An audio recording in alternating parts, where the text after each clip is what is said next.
This WA Racing update is brought to you by Tab Touch. Better your bet with Tab Touch.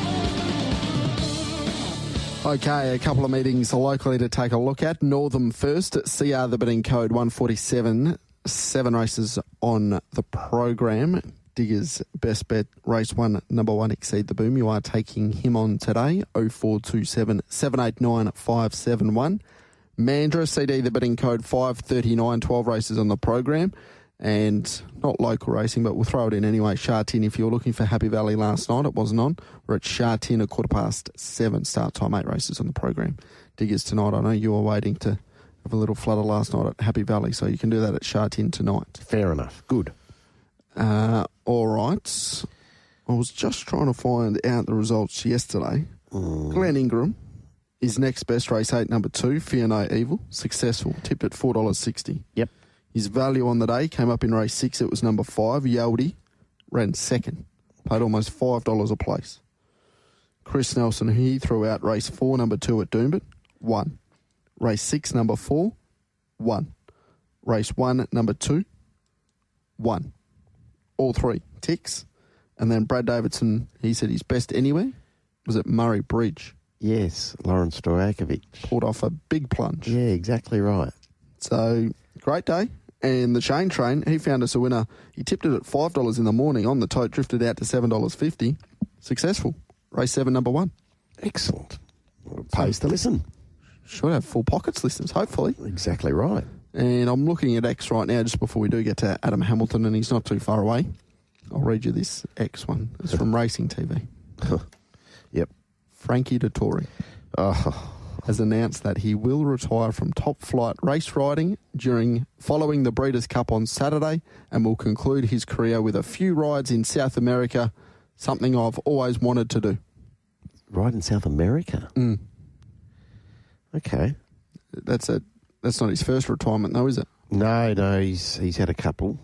He's had a couple. How old is he now? In all seriousness, how old would Frankie be? Mid-50s? Or is that a bit of a stretch? I can tell you.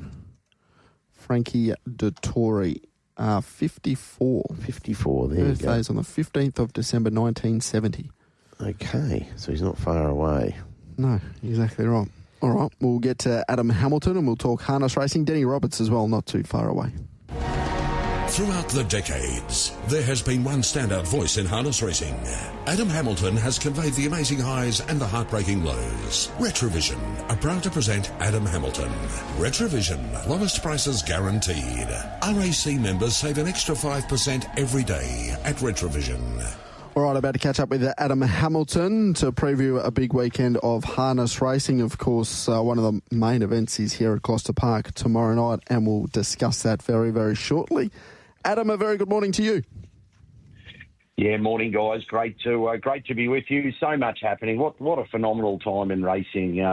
Got up to the Bendigo Cup yesterday. You know, we're closing in on the Melbourne Cup, that incredible week at Flemington, and while all of that's happening, you know, the harness build up here, some great racing over your way, and this build up on the eastern states towards New Zealand Cup week, where another horse joined the fray today. So we're going to have a record, not just a record, it's almost double the single, you know, the most amount of Aussie horses we've had going to a New Zealand Cup week. 12 of them will be competing across the 2 days at Addington. It's incredible. The money's good.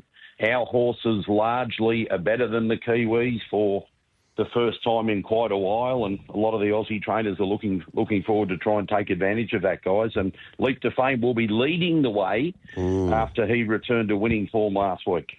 Okay, so let's dissect that performance. Look, he did what he needed to do. What he did prove is that,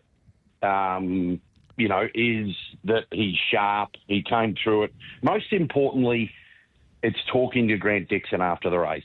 So everyone can watch the race and give their own opinion. But Grant Dixon, 73 starts or 4 starts they've shared together. No one's going to know the little one percenters with Leap to Fame like Grant Dixon does. And all those one percenters got a tick from Grant after Saturday night, how sharp he felt, how easily he did it, how well he travelled in the run, how well he pulled up, how he ate up when he got home, how bright he was the next morning. All of those things were better than what they'd been the past two runs. And he needed to tick every one of those boxes to go ahead with New Zealand.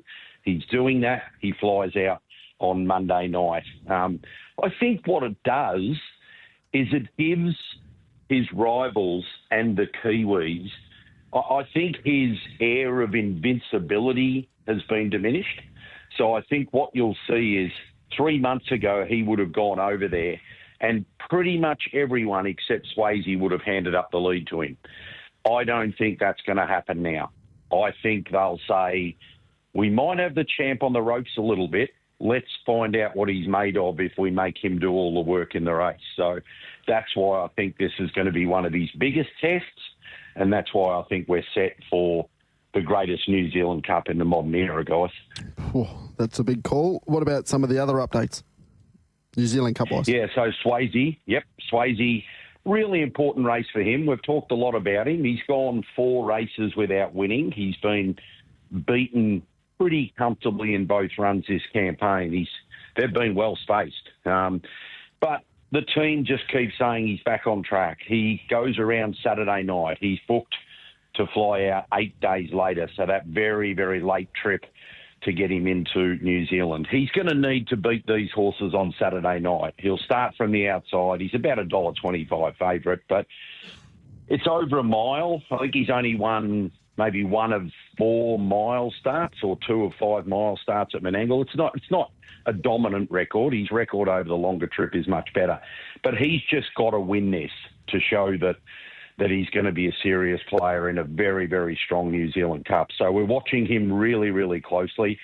Kingman, he had his standing start trial yesterday, this rising star, the Victoria Cup winner.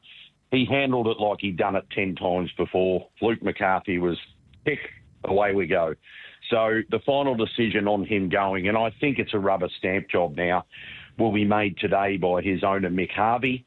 Mick just wanted to see how he came through that and then just weigh up everything. But I think you can take it to the bank that Kingman will be on that same late flight Sunday week as Swayze over to New Zealand for the Cup. And then of the locals, they had their defining New Zealand Cup lead-up race at Ashburton on Monday. Ashburton Flying Stakes. It wasn't just won by a Republican Party. It was dominated by him. He is clearly now the best New Zealand open class pacer. He just taught them a lesson there on Monday. Crandell-Geddes tried to win the race for 35 years, 2 seconds, 3/3. This is his best chance yet. Republican Party is into second favourite. He's shorter than Kingman. He's shorter than Swayze. Second favourite only now behind Leap to Fame. So it's going to be tremendous. Just some other wrapping up New Zealand. I said 11, but it's now 12 Aussies going, and a few of them go around this weekend. Jillaby Ballerini and RC Phoenix at Maryborough Sunday. Gatesy's Gem, the 3-year-old filly at Maryborough Sunday. Fader Waits goes around at Melton on Saturday night, guys. So I've never been more excited to get on the big bird on Sunday week, knowing the Aussie representation we're going to have at Addington. You mentioned Kingman. Adam, where does he fit into the picture?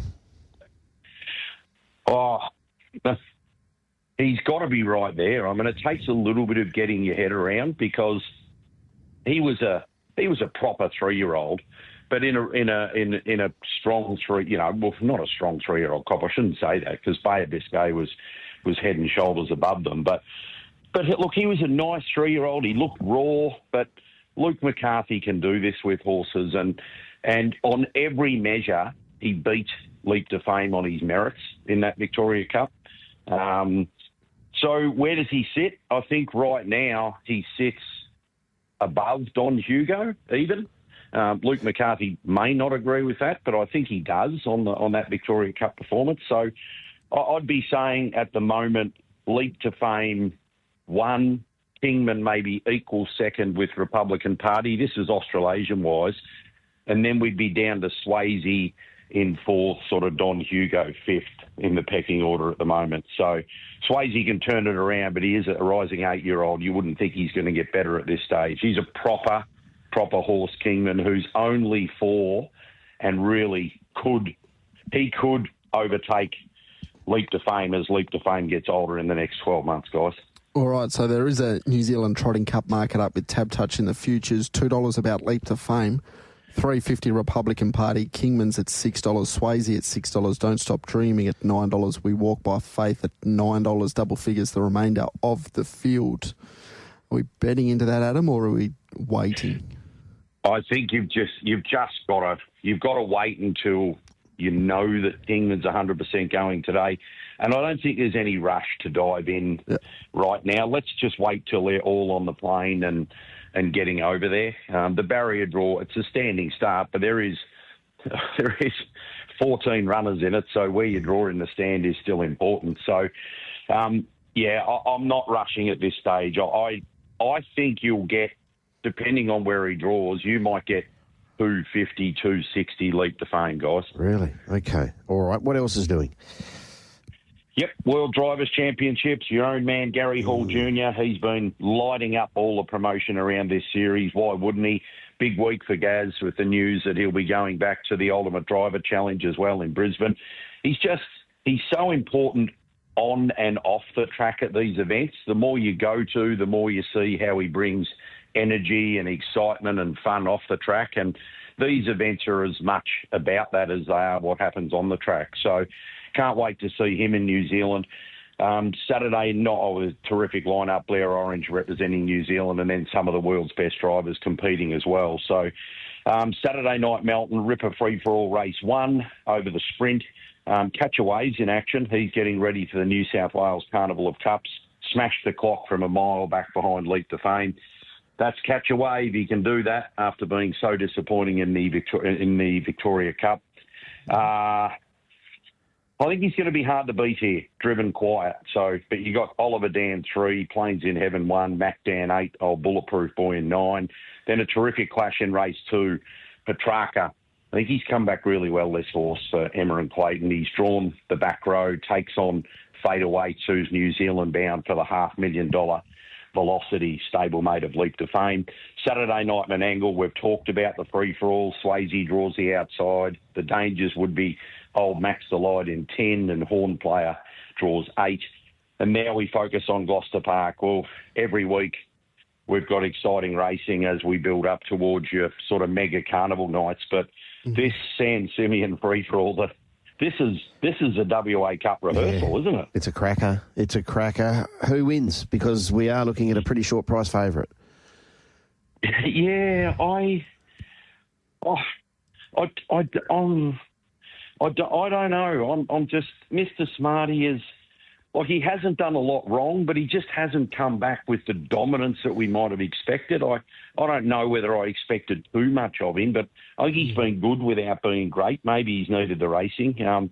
But, gee, he's a sport, Minstrel, Laverageau, Better Eclipse will be a big watch first up, never ending, disappointing last start, previous run good, a factor draw as well. So, I'm leaning Mr. Smarty, but I've got that. I couldn't take short odds about him. And then your WA Derby, well, I don't know where to go here. It's going to be a great contest. I can't recall a WA Derby that's been as open as this. So Rumble Strip's been building beautifully, but so too have a lot of the others. But Rumble Strip does get the nice draw, guys. We are about to have a chat to Deni Roberts. Now, she'll drive Troubadour. Can you just, I suppose, shine a light on It's Confidential and that Victorian form that he brings across? Yeah, absolutely. And Sweet on Lexi. Yep. Look, It's Confidential has probably just been a level off the best. The team have always had a good opinion of him, but I've always felt he's probably just a length or two off the best. But his last couple of runs have been career best. So it doesn't surprise me they're taking him. He's got tactical. He's not blazing early, but he's got some tactical early speed. He'll be super competitive in a race that's lacking a star. Really smart move to go. And Sweet on Lexi is super, very, very honest, but that's a sticky draw there. I would think It's Confidential would have a better winning chance. All right, 4:40 the field. It's Confidential and Rumble Strip, both the favourites, as you said, Adam, in a wide-open WA Derby race number 5 on the program tomorrow night. Before we do get to Deni Roberts, some best bets before you leave us. Thank you. Yes, great to see Deni. I'll get there eventually. Sorry, big week, guys. But yeah, she was across Victoria Cup night, and it was terrific to see her and Jack Kelligan over there as well. I think it's really important for these young drivers to get across and be seen and be part of the really big nights. So, best bets: Melton, race 1, number 10, Catch a Wave. I know he's an enigma, but I think we'll get odds, and driven ice cold, I think he can just whiz around them and get the prize.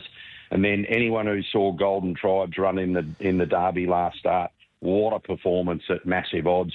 Drops back in grade, should be winning race 3. Race 1, number 10, Catch a Wave. Race 3, number 5, Golden Tribe. Massive time ahead. All the best with Deni. Look forward to chatting in the thick of it next week, guys. Yeah, absolutely. Thank you very much, Adam. We'll chat with you next Thursday. Cheers, fellas. There's Adam Hamilton, of course. Oaks Day. We'll catch up with Adam as well and dissect it all. And then, what are we then? 4 or 5 days away from the New Zealand Cup. Yeah, exactly. Kingman, he fascinates me. Fascinates me just because you know that there is Adam talked about it in terms of a motor, like a proper motor with that horse. So the fact that he's now done that standing start, tick that box, hopefully he gets on that flight. Big night at Gloucester Park tomorrow night. 10 races on the program. The WA Derby, the Group 1, the headline act on the meeting. And Deni Roberts joins us on the Sports Daily now. Deni, good morning to you. Good morning, Taylor and Digby. How are we this morning? Very well, Deni. And you? Yeah, pretty good. Good to hear. Are you driving the right horse in the Group 1 Derby tomorrow night, that being Troubadour for Greg and Sky? I hope so.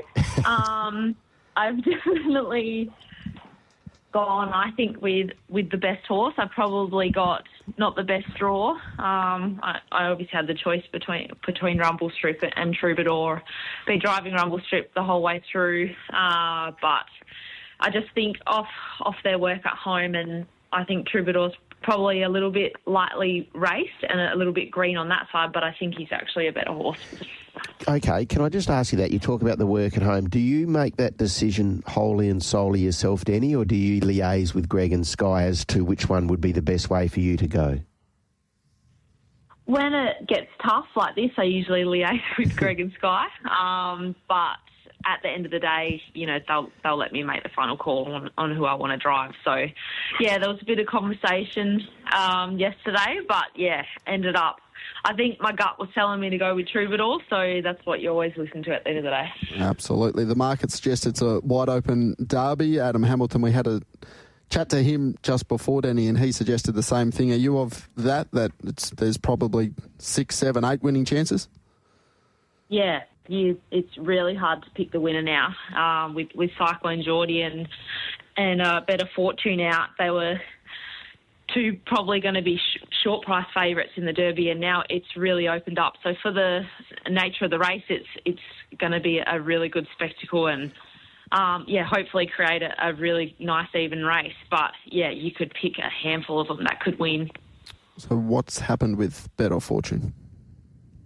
Unfortunately, he's done an injury to his leg, just under 2 weeks out. It was really devastating for the stable, and I didn't think I was going to have a hard decision. You know, he drew 9, I was driving him. But here we are, and luckily we had a few others to choose from. Okay, so with that barrier draw, and you talk about Rumble Strip, where do you think you will be in the run?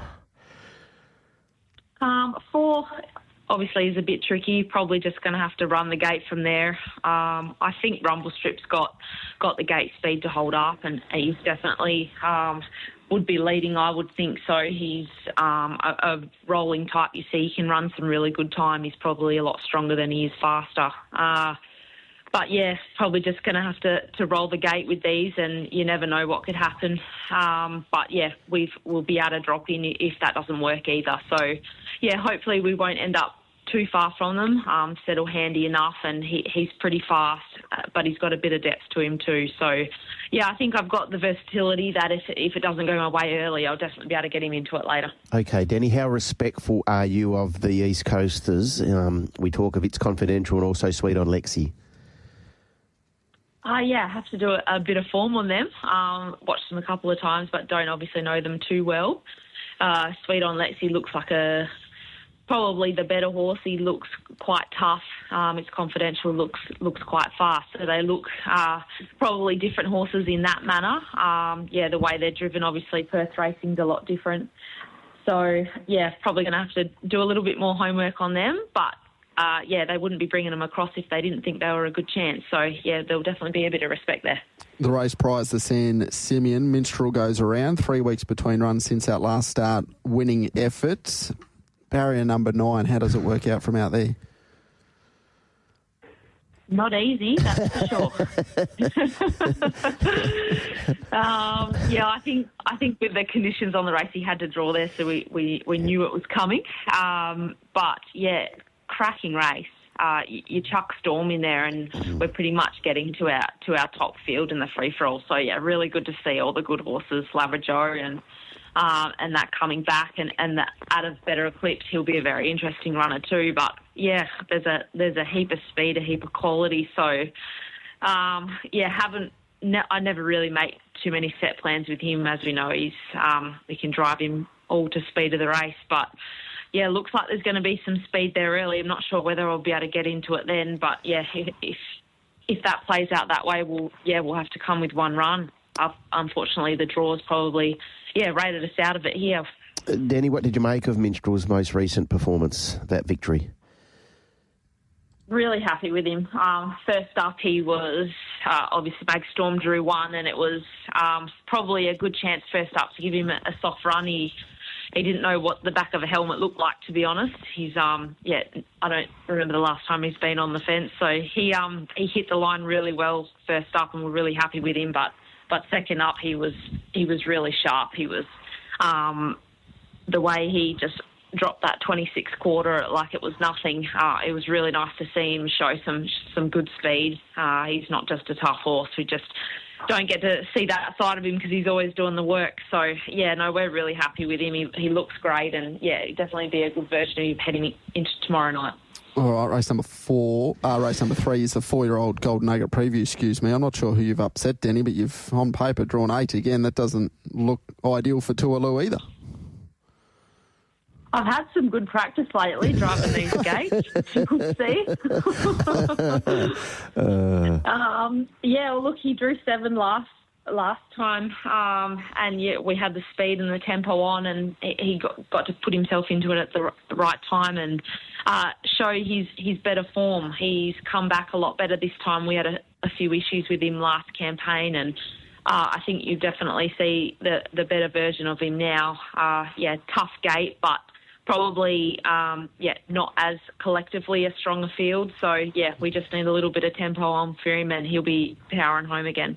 All right. Of the horses we haven't touched on, is there one that you can let the listeners know is going well and might be worth a little bit of an investment tomorrow night?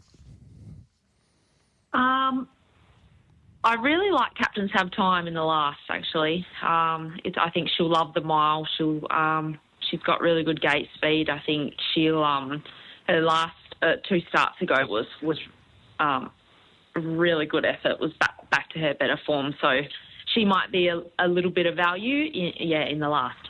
All right, that's race 10, number 7. Thank you very much for your time, Deni, and all the best tomorrow night. Thank you.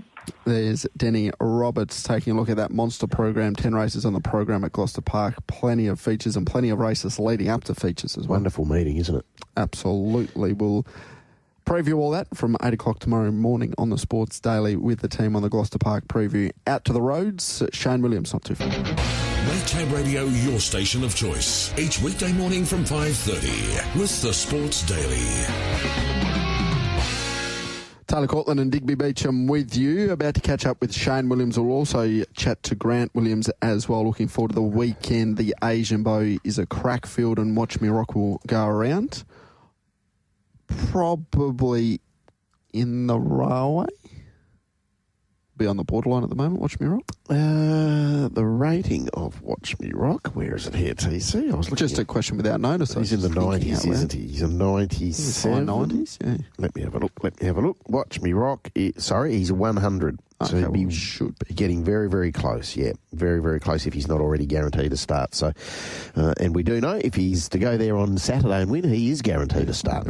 Well, the winner will be in the Railway Stakes in 3 weeks' time. On the Sports Daily, the Shayne train's coming into the station. Here's Shayne Williams with his winners for tonight's WA Greyhound Racing. G'day, Shayno. Yeah, good morning, boys. How are we today? We're okay. How are you? Yes, really well, thanks, Diggs. Really, really well. You saw them okay last night? Yeah, there was a good price winner first up, and then a couple of runners-up checks after that, which was no good, Diggs, because I ran a little multi through the other two, so they bummed out. But we managed to win the first race with a nice young dog, so got something out of that. So it wasn't a bad night overall, but yeah, a couple of them other ones at the back end of the night would have been a really, really good night. Bit of cream on the cake for your caking tummy. Now, you're an idiot. Now, what about Rip and Blue? What sort of upside has Rip and Blue got? And you talk about Rip and Blue winning the first race there at Cannington last night. Yeah, look, I think he's just taken a little while to work it all out. His form was horrible, but he'd always shown something on the trial track, and he got an opportunity there last night, and he took it, and you still see watching him, he's green as grass. So, I think with a bit of time, and I learnt this from Grant Williams, if we give him a bit of time and they'll come good. So, hopefully that win gives him a bit of confidence, and he can and string a few together. This is the second litter behind Iconic Jed and Ripper Moses, and they haven't reached them heights, and I don't think they're going to. But, I just think, especially him, they're just going to take a bit of time to work it all out. But it was a good win last night, and it was good just to break the maiden. All right, how do we make some money tonight? Yeah, well, we'll kick it off race 4 tonight, number 2, Glasgow Boy. We'll appreciate the big grade drop in this affair. It strung 3 on the bounce late September, early October, but paid the price for them wins as he got right up to free-for-all company.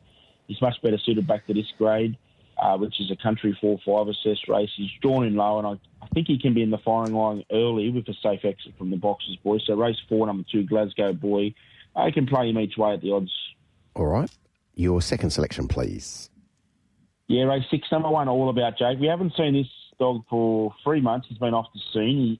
He's probably better suited over longer trips, but young Jesse Earnshaw, one of our colleagues, he's absolutely on fire, his kennel. I think he won 4 races a couple of Tuesdays ago, and anything in his kennel I want to be on at the moment. It's drawn the one box, which is a winner 2 from 4. And this is not the strongest of lineups, boys. I'm going to watch the markets, and hopefully there's a bit of support for it. But I think nice and fresh, this dog can run a big race 6, number 1. All right, that's to go along with race 4, number 2. And then where's the third and final special? Yeah, race 7, number 1, Elite General. These is the free-for-all, boys. The speedsters do battle in the free-for-all short course event on the night. And I thought the red got his chance courtesy of the draw, can boot up and hold the lead off the Cherry, and from there I think he'll take a power beating. When these dogs clash, boys, they all have similar ability. It's generally the box draw that decides the result. So I think it'd be hard to beat Elite General race 7, number 1. Okay, so who would be the best of those? Is it race 6 or race 7? Race 7, Diggs. We'll lock Elite General in as the best, and hopefully he can round out a winning night at Mandurah. Race 7, number 1. Best of the best to go along with race 6, number 1, and race 4, number 2. All right, Shayne, we get to do it all again tomorrow. Yep, we do. We'll chat then, boys. Have a good day, and we'll talk tomorrow. There's the Shayne train with his thoughts there at Mandurah.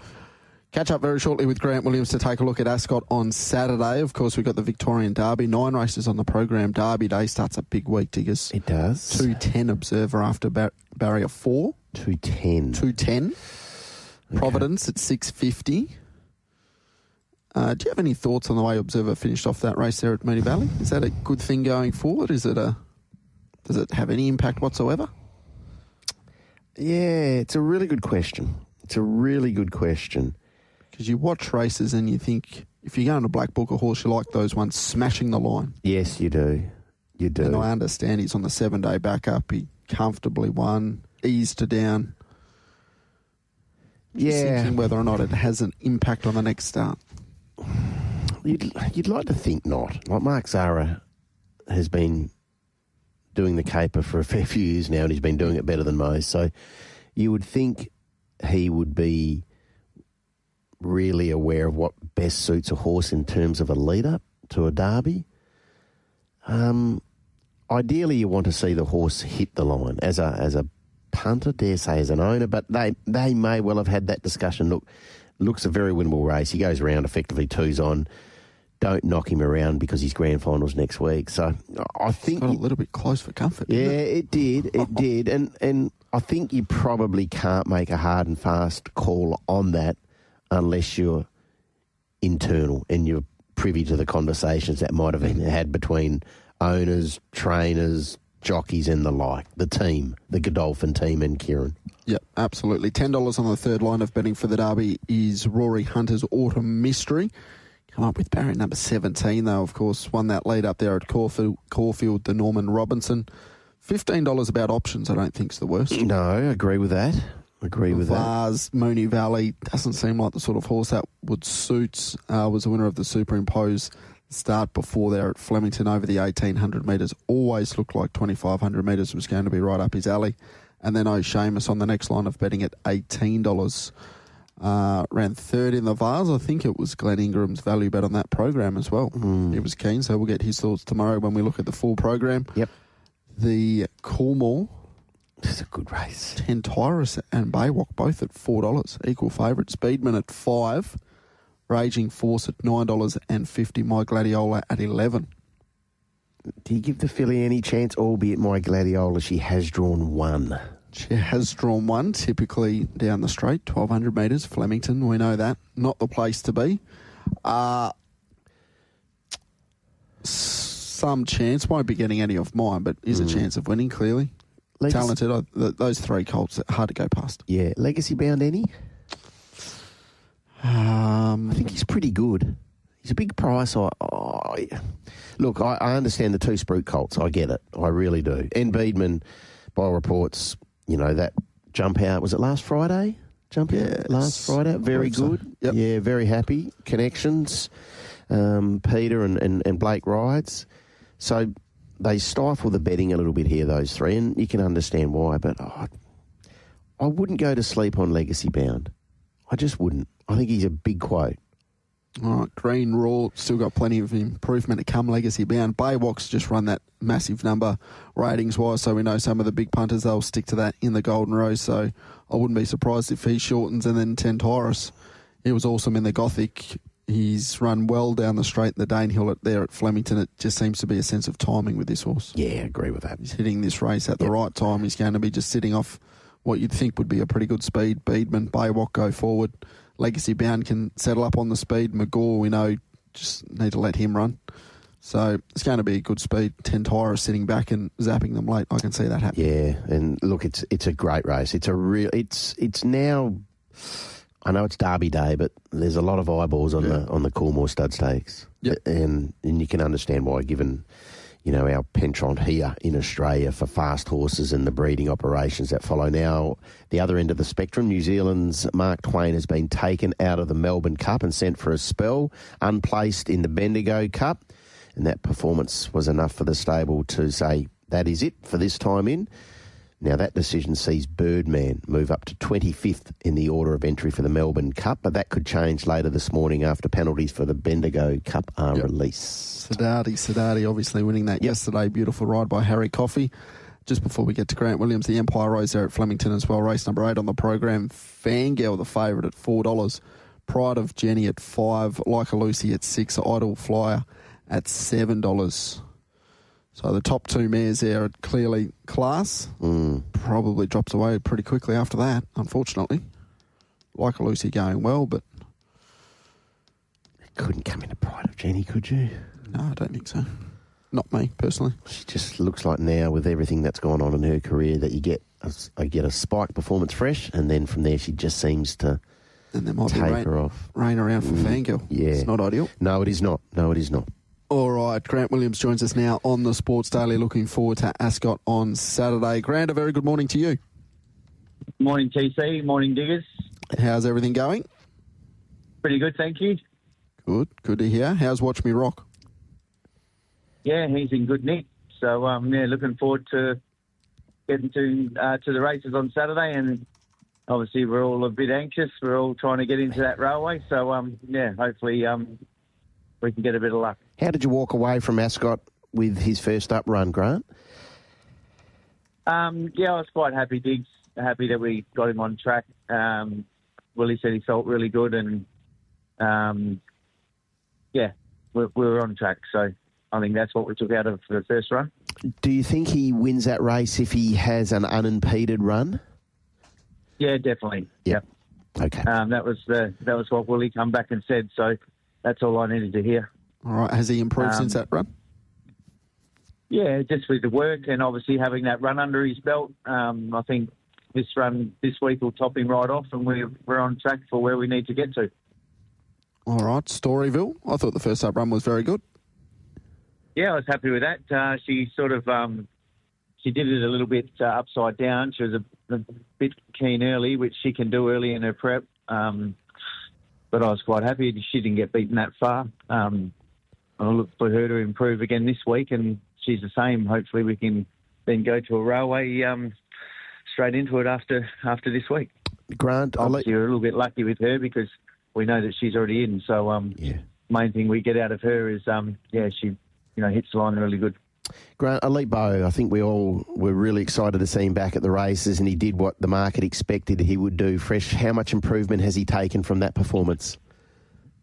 Yeah, he's taken good improvement, Diggs. I thought we went into that run, a little bit soft.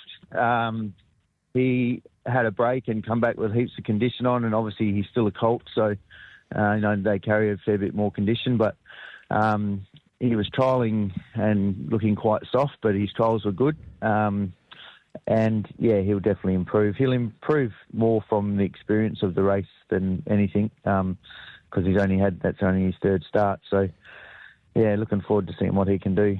He's exciting for the team. It's a pretty good field, the Placid Arc Prelude. He's a $2.50 favourite at the moment. Is that the sort of opinion you have on this horse, that he's sort of that good? I think it might have a little bit to do with the jockey as well. Usually does. That short. Grant, distance-wise, like he's obviously nommed for the Placid Arc Stakes. This is the Prelude. He's also holding a nomination for the Guineas. What's he going to do this time in Reed distance-wise? Yeah, he'll stay short, Diggers. Yep. I'm pretty sure he's. I'm pretty sure we'll be able to go to a Placid Arc with him. Obviously, everything, depends on what he does on Saturday. But at this stage, we'll be staying short with him. All right, Your Pride lines up in race number 10. How's she going? Yeah, really happy with her. She had a gallop with Western Empire yesterday, and she galloped really good. She obviously is going into no trial, but she only. Without having a trial, but she only had a couple of weeks off. She's done plenty of work behind the scenes. She will obviously improve on whatever she does, but we think we've got her in a pretty good spot in what looks like a pretty good test for her, especially from that gate. Can you make a case for Fun Chow in race 3 over the 18, Grant? Yeah, I definitely can. Yeah, her first up run was great. Really happy with how she's come back. She's Craig took her back down to Denmark, and she had a really good break when she left after the Oaks Derby campaign. I was like, we need to give her a really good break. She's done a lot this prep, and she come back, and she's a really stunning looking horse now. She's a big, strong girl, and I've been very happy with how she's trialled up, and I actually couldn't have been happy with her first up run. Thought it was great. She was pushing them across the line at the end, and the 1800 is going to suit her really good. Do you have any plans for her later this prep? And I'll ask the same question about Yorga Pride as well, who's got a good winning record. We'll aim Fun Chow up at a Perth Cup, so hopefully we can sort of get through and get some ratings points up. She'll get she'll get to go in some of those good staying races along the way, and I'm actually excited to see where she'll get to by the end of the year. Now, Grant, you mentioned Western Empire. We'll get to see him next week in the Listia. How is he? Yeah, he's ready for a run, Diggs. Yeah. Probably a couple of weeks too early we trialled him, but, we sort of needed to. That's where he was at. We've been able just to tick him over since the trials, and he's in really good nick. He probably feels as good as he's ever felt. There's a few different jocks have jumped on him now, obviously, because Vallance on the bench with a broken finger, so they've all been wrapped with how with how he's felt. When do we get to see London's Image next? She'll go around in the Colonel Reefs. Okay. Is it Colonel Reefs? Yeah, Yep. The sprint race. Yep. Okay. Yep. The set weights and penalties there, 1,100. And Spacewalk trialled all right?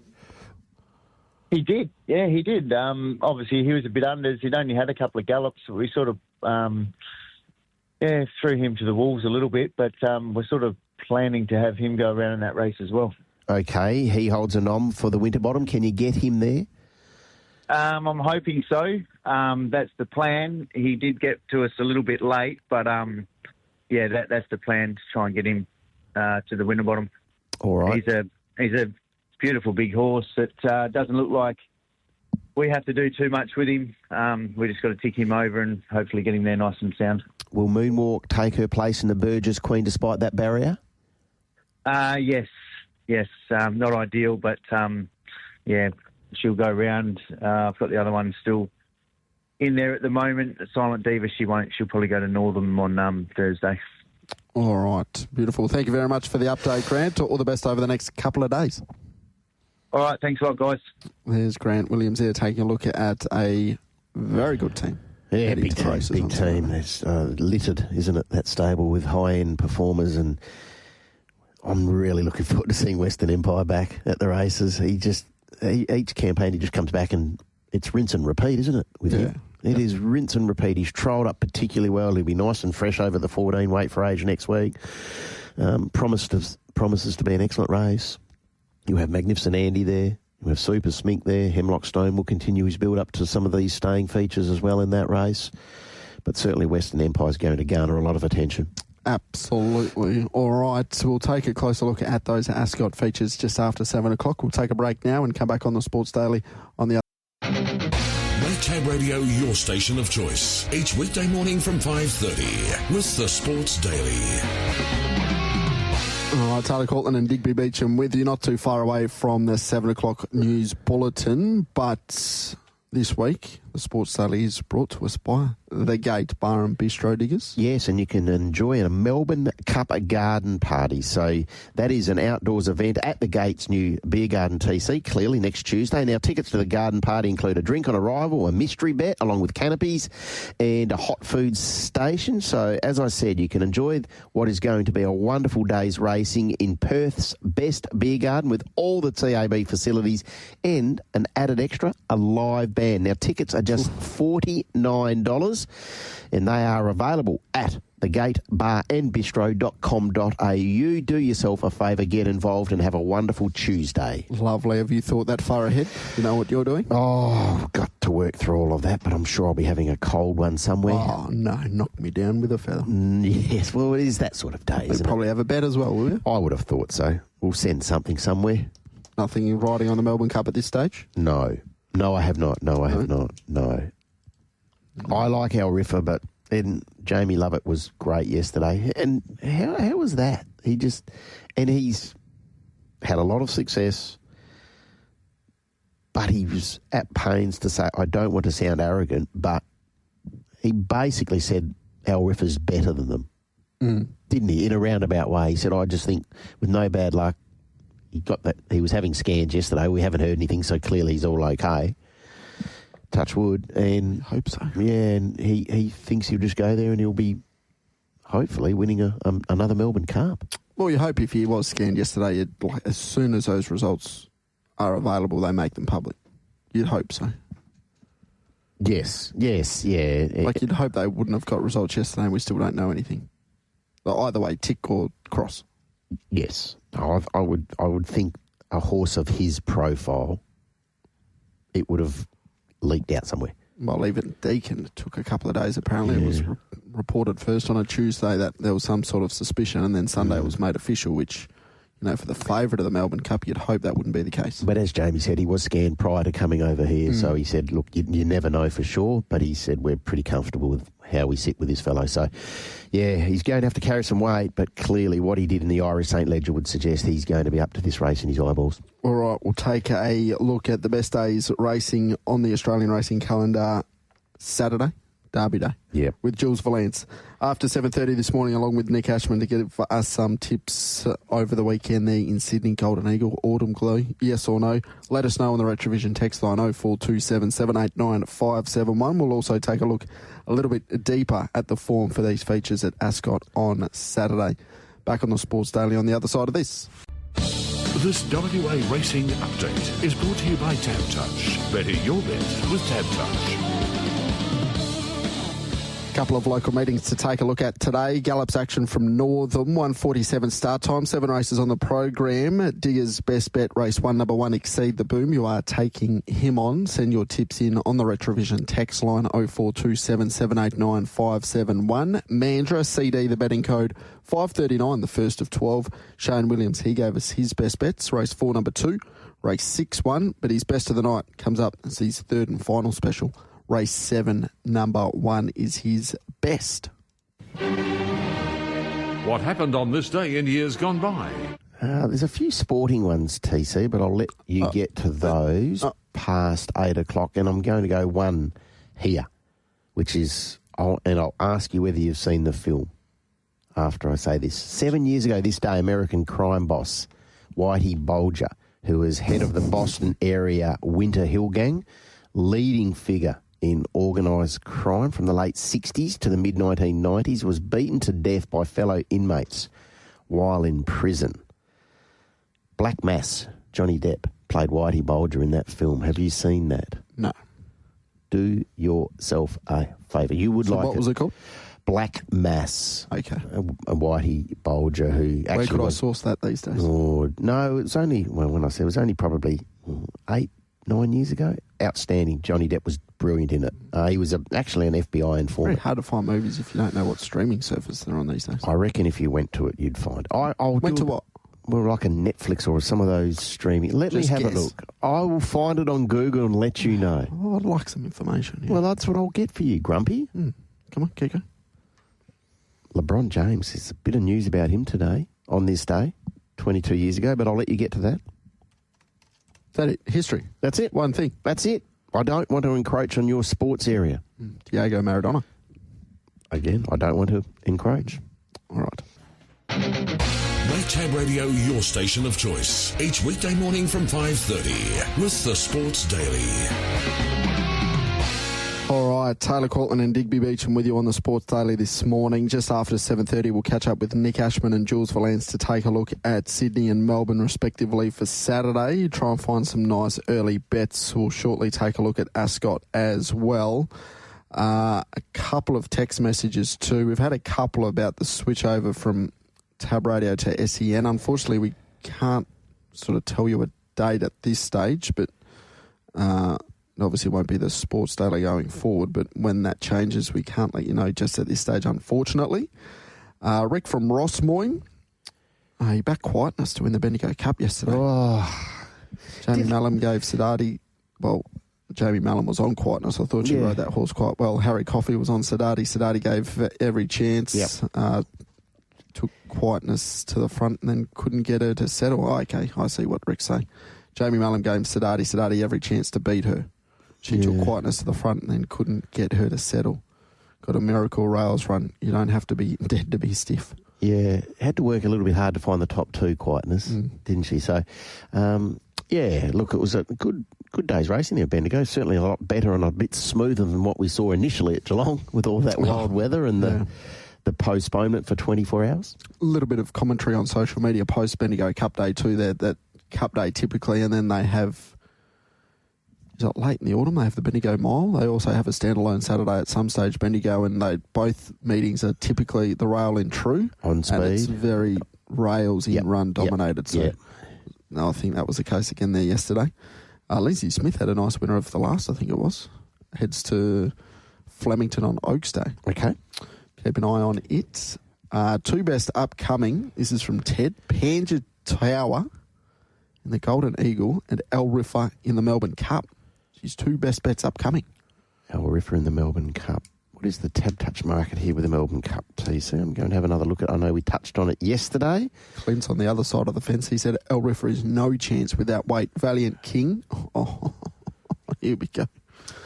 Valiant King is an absolute moral. You like Valiant King, don't you? Oh, well, you can't say moral. Well, no. Clint did. Half yours, $7 in the futures. It was $6 yesterday. Yeah, $7. Valiant King, Buckaroo, Presage, Nocturne, all at $8. Al Riffa, $9. Maidan, James McDonald, front of the media after working Maidan, and said he can't be any fitter. He couldn't feel any better. He is ready to rock and roll next Tuesday. I'm sure half yours and Al Riffa were equal $6 favourites yesterday. So where's the move? Buckaroo, what was he yesterday? Was he $8? Oh, he's $8 now. You'd be a brave man to be taking $8 about Buckaroo in a Melbourne Cup, wouldn't you? Well, that El Riffa 6 out to 9. Hopefully that doesn't mean we've got some bad news coming. Anyway, we'll wait and see. Slammer. Morning, gents. Not sold on the new out-of-bounds rule. I believe the rule just needed to be adjudicated correctly by the umpires, e.g. don't call deliberate out-of-bounds for skill errors or when the player is under pressure and being tackled. Reckon we will miss Tom De Koning, though, with the new ruck rule. That's probably a ruckman like him and Luke Jackson probably benefit. I would have thought so. Stand back and run and jump. And correct me if I'm wrong, or please feel free on the Retrovision text line to say, Digby, you're off your head. But isn't that what you want to see at the centre bounce? You want to see ruckman. You see enough stoppages around the ground where they lock arms and they wrap their arms around each other, and sometimes a free kick is plucked out. And you go, well, how on earth have you found that free kick and that congestion or that scrum that they get involved in? Like the two, I'm not saying it's like the old good old days where they just, from 30 metres away just jumped and launched at the football, but you want to see the athletic traits of a De Koning and a Jackson and all of these, do you not?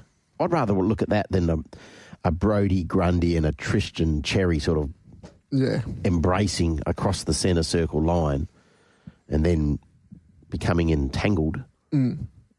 Aesthetically, it's far more pleasing. That's what I'm trying to say. Yeah. I'm surprised at stoppages they don't do it more often, like a Luke Jackson. If you're playing a Max Gorn, why don't you take 5 steps back and when the umpire throws it up, you run and jump again? I'm surprised they don't do that as much as I think some ruckmen resort to it after a little while. But like if you're a Luke Jackson versing a Brodie Grundy, you've got the athletic ability and the advantage. Do it all around the ground. Sorry, TC. Kudos, I think, to Greg Swan and those at AFL House for making these changes. It's not before time. It's good. Yeah, I like the out-of-bounds rule. You like it? I suppose it sort of just takes everything out of play. It's pretty cut and dry. And then if the umpire's not sure, did he kick it, did someone touch it, well, you just throw it in. Yeah. There's no advantage to any team there. And the other one I like also, 12 seconds to 8 seconds for a player to bring the football back into play after a behind has been quick. Speed it up. Yeah. So and basically, take that off the disposal count too. Yeah, there's a few that get the inflated numbers, don't they? But just say, okay, quick, let's get it on. Let's play. Let's keep this ball flowing, which I think a lot of people are keen to see, which is good. Actually, I'll take that back. It's good for same-game multis. It is very good for same-game multis. Tab Touch, Prince of Wales Stakes, Ascot, Saturday, race number 6, just before the quaddie. Short price favourite, Joker's Grin, $1.65 at the moment. Opened $1.50. The move's been for repossession early, 440 into 340. Oscar's Fortune, $6.50 out to $7.50. $6 out to $8 is Snowdome. But I think it's all about the top two in the market. Looking forward to seeing repossession test himself against the best and looking forward to seeing Joker's Grin back on his way through to a Winterbottom. Yeah, exactly right. So, look, it's as you said, this is a race which sets up beautifully for Joker's Grin. He's rated 115 and under the weight for age scale, he's pitchforked in. Given some of the opposition, there's plenty of speed here, as you'd expect over 1,000 metres. Horses like Oscar's Fortune, fresh, you'd think will jump and run. Snowdome, we know, is an on-speed runner. Boots like Bruce likes to roll along as well. Repossession from that draw, I don't think Brad will be, getting too far back. Cut the Talks quick. Kripalenko's quick. So you can see Pat Carberry on Joker's Grin just settling behind them, letting it all unfold in front and then pressing the button and watching this big horse hopefully go through his gears and win this Group 3.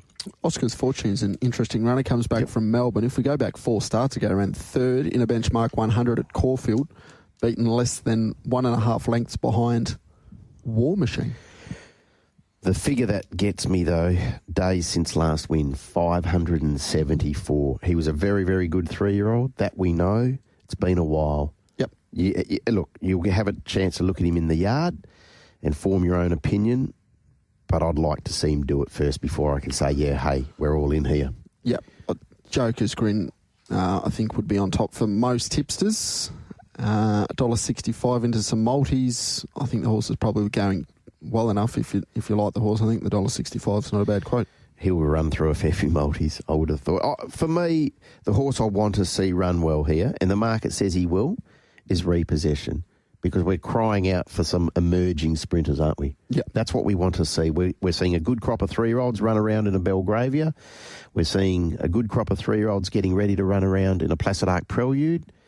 Repossession was one who was featuring in these races last year, and now he gets an opportunity on the big stage to show that he can make that leap into open class company as a recently turned 4-year-old. Yeah, and even the 4-year-olds, Cosmic Crusader, September Born, on the way up through to a Railway Stakes, we've sort of got that new blood a little bit going that way in the sprinting ranks.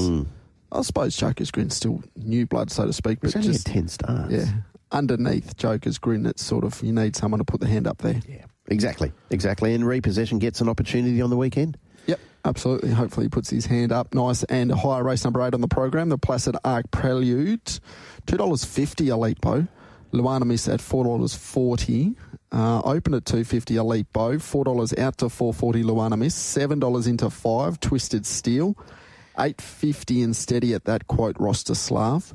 Yes Queen $10 and solids, and then we're 21 and up the remainder of the field. 26 into 21 Castle Roads at bigger odds. There hasn't really been too much movement. Swingman's been the one that's been easy. Open at $18, out to 31. The gate looks horrific. Yeah, it does. For the life of me, it just looks as if Elite Bow is going to get an almost identical run that he got in that Class 3 1,000 metre event. I think he'll be that close. I think he will. I really do. He was nice and fresh, jumped well over 1,000. This is 1,100. Now, they will burn early. But if William wants to be right there in that 1-1 spot, he might be 1-2. He might be, but I think he'll be right there and he'll be camped just behind him. I don't think he'll want to give up that barrier on a colt that, as you heard from Grant, he is being aimed up at a Placid Arc. So he is being treated as a sprinting proposition, and I think he'll be ridden like a sprinting proposition from a good gate. All right.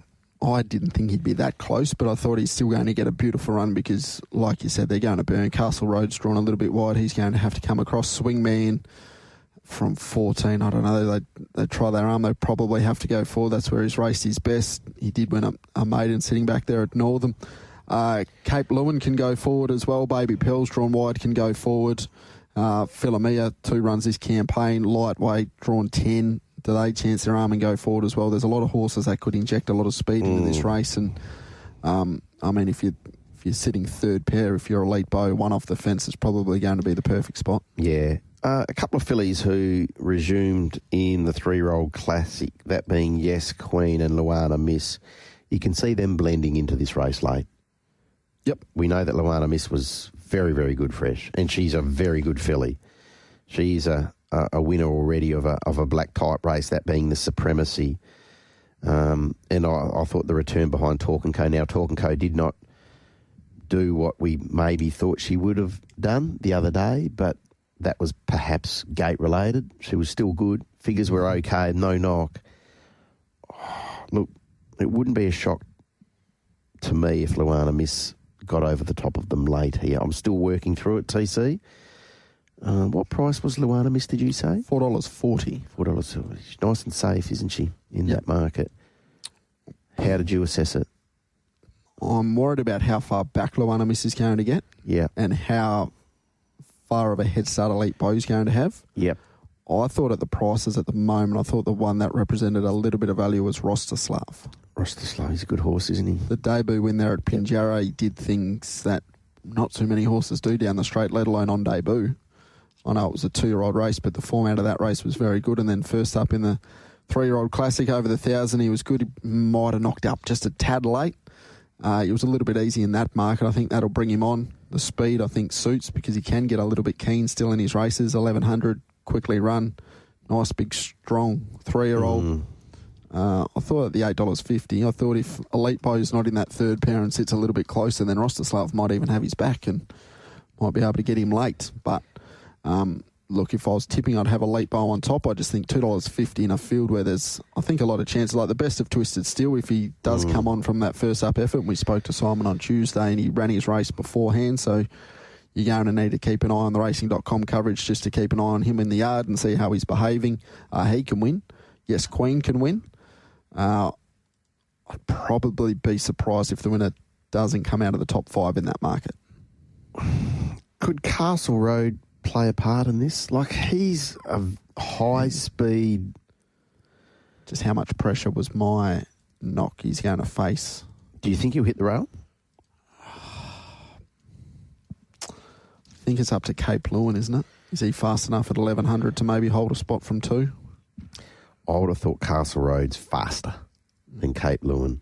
And I would have thought if you're Cape Lewin fresh, 1,100 and you're box seating, potentially, that's not a bad spot to be. I think Elite Bow, Luana, Miss Rostislav are probably hoping Castle Road does hit the rail because that means they're going pretty quick. Twisted Steel will be a fascinating watch. He will be a fascinating watch. He's down low. You know, if he lands there, look, I said Cape Lewin box seats. You could probably make a case at Twisted Steel box seats, but just with that horse, and he can be nice and strong and a bit revy might not be the right word, but he's probably going to get an opportunity to track a hot speed. They're not going to get there and drop anchor, I wouldn't have thought, in this race. No. If you do find the top, you're going to have company, so therefore you're going to have to probably kick up and try to retain that spot at the front of the field.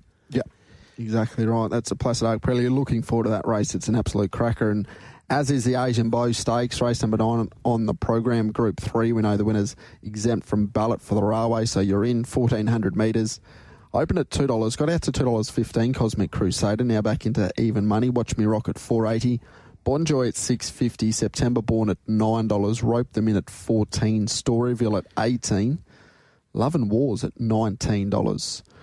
Probably the starting point here in this race, like we had in the Eurythmic a couple of weeks ago, there's not much speed. So what does CJP do? I was thinking he goes forward. Goes forward? Rides if he goes Cosmic forward, Crusader like the best horse? Yep. If you go forward, not much pressure. What he was able to do in 2 runs that we saw at Belmont, the $2 is probably a good price. I think he's run just astronomical numbers most recently. Gee, trialled well. Now that was 1,100 on a rain-affected track, but he just looked like a beast. He really did. He looked impressive, Cosmic Crusader. And Love and War ran second, but she sort of wanted to get in a little bit. She was under a bit of pressure from Paddy Carberry, where CJP just sat on Cosmic Crusader, and he just went through his gears. Tricky gate, you're right, but you're spot on in regards to the tempo here. I would think that Clint, and we've seen it, and we've made mention of it, Clint's being really proactive early in races at the moment. Often aboard the Cerise and White, and I suspect, as much as that might not be the best way for this horse to be ridden in time, it's very much a horses for courses, and this horse wins this race, like all of them, and he's in a railway stakes, and that's what that's what the market expects of this horse, to be running in a railway stakes. He's at the head of the railway stakes market for a reason, and this has been very much a target race for him. So if he doesn't win this, he's going to head to a Peters, and then he'd be on the spin, you would think, into a railway. Because he's a 93 rater, that's not getting into a railway. If he's anywhere near his top, he's probably the best horse in this race. He's run the best ratings in this race. He looks like he's going to get a favourable map. He can go forward. Doesn't look like there's a heap of pressure. and he's on the minimum. His closest danger, Watch Me Rock, has to give him 3 kilos. Yeah, exactly right. Now, he's going to be stalking Cosmic Crusader. He's going to be, if not on his back, very close too. But 3 kilos for Watch Me Rock on top of Cosmic Crusader, I think that makes it pretty tough as well. There's no denying this is the stiffest test that Cosmic Crusader has faced. But when you're looking at horses early in their campaign, you're invariably trying to project where they're going to finish. And I think it's fair to assume that Cosmic Crusader is better than Group 3 company. And this is what he encounters. It's a good race. It's a good Asian bow because everyone's going there thinking, well, we can have the golden ticket to a railway stakes. 3 weeks, beautiful lead up. You know that Grant and Alana have used this race on countless occasions and successfully to get horses into a railway stakes. I suspect Cosmic Crusader will be in a railway stakes after Saturday afternoon. Bonjoy could not have done too much more first up in the Eurythmic. I thought she was really good off the back of a slow tempo. Had to go back 3 wide with cover, hit the line well from gate number 1. It's not her gate, is it? No, she can be a little bit tardy away, probably 3 back the fence. If she gets a run, if she gets a little bit of luck, she can clearly play a part. And then September Born, he's the interesting one. He's at $9, I think. Did I mention there was a little bit of support there? Yeah, opened at $12, now into 9 September Born. So clearly the lowest rated horse in this field, but I think he's well and truly up to this sort of company. Yeah, I agree. He's exciting. He's the X-Factor horse, isn't he? We know that he's already a listed winner, that being the Farifa. We know that he's taken care of West Star in a Belgrave. Like, he's just a very, very talented animal. And Neville has elected to back him up. Brad's given a lead again by riding 54. He doesn't do it all the time, Bradley. And he continues his association with this horse who, you know, if he goes there and he does what Neville hopes he does, he's going to burn some points, but he's also going to be running around as an entire in a Group 1 railway stakes. All right, your mate Peter from Morley's up and about. Okay, what's he had to say? He said you're getting $18 for Elite Bow. Autumn Glow into Joker's Grin, into Cosmic Crusader, into Elite Bow. Autumn Glow in the Golden Eagle, Jokers in the Prince of Wales. Yep. Elite Bow in the Placid Arc Prelude. Yep. Cosmic Crusader in the Asian Bow. That's $18 for that 4-leg multi. Is Petter off his head, or do you concur?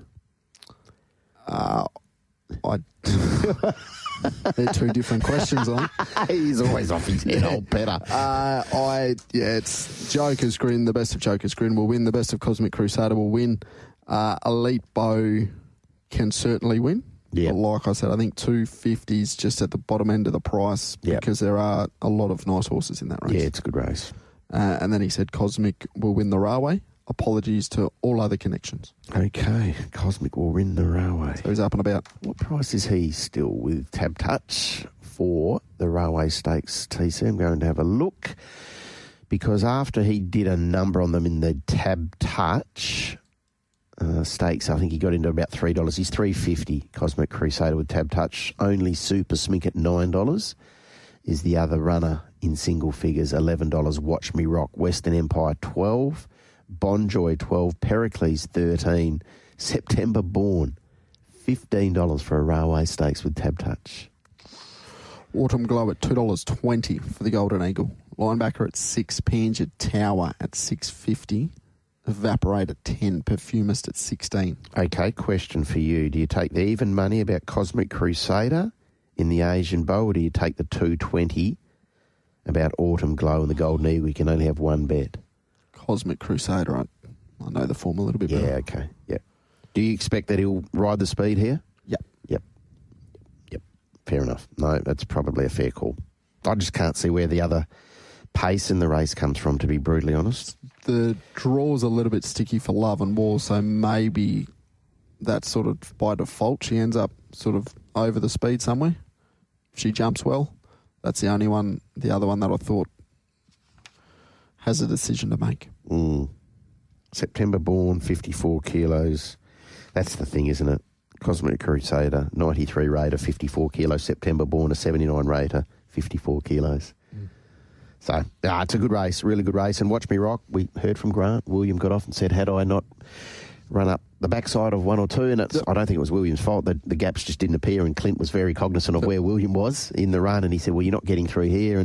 But William was of the view that had Watch Me Rock had clear air, Watch Me Rock would have won that race. We'll cast an eye forward to Saturday at Randwick and Flemington on the other side of this. Make Tab Radio your station of choice each weekday morning from 5:30 with the Sports Daily. Welcome back to the Sports Daily. Taylor Cortland and Digby Beecham with you. About to chat with Nick Ashman and also Jules Vallance ahead of a massive Saturday. Kicks off a massive week. We will be on the Sports Daily next Tuesday. It'll clearly be a little bit of a different looking Sports Daily. We'll have, I imagine, races here, there and everywhere in the middle of the show. We'll have an 8 o'clock until 9 o'clock Ascot look. We'll have some form and tips for Geraldton, for Bunbury, for Flemington. Anywhere else? What are we doing next Thursday? You're in charge. Next Thursday? Yeah. We normally take the... from RSN. It looks a little bit different. Everything looks a little bit different at the moment, doesn't it? Yeah.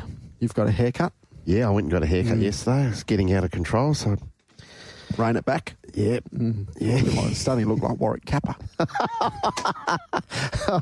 The whiz. Kappa 39. Well, I hadn't actually thought about next Thursday, but that was always good when we used to get the middle hour off. And I know. Well, we shouldn't... Talk tripe. We shouldn't say that we're enjoying the time off because we're about to have some really good time off.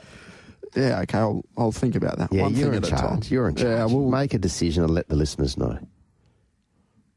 Maybe we'll get Glenn Ingram on Thursday. I'm not sure. Some sort of preview. You work it out. Just flip me a message. All right. Sweet. Gary, is Cosmic Crusader a better wet tracker? Well, he's effective. I think he has wet track form, does he not? Let me have a look. The first up run would have been on a soft track, wouldn't it? Yeah, I think so in the winter or the spring. I'm just going to have a look here. Cosmic Crusader. He's 3 for 3 on a soft. But he has he's had 9 runs on a good track and 3 wins. 3 wins. There's a midgie in here. A midgie, and it's flying around my microphone. Apologies. Not a midget. A midgie. Is that what you call them? I don't know. It's been a tough week. Oh.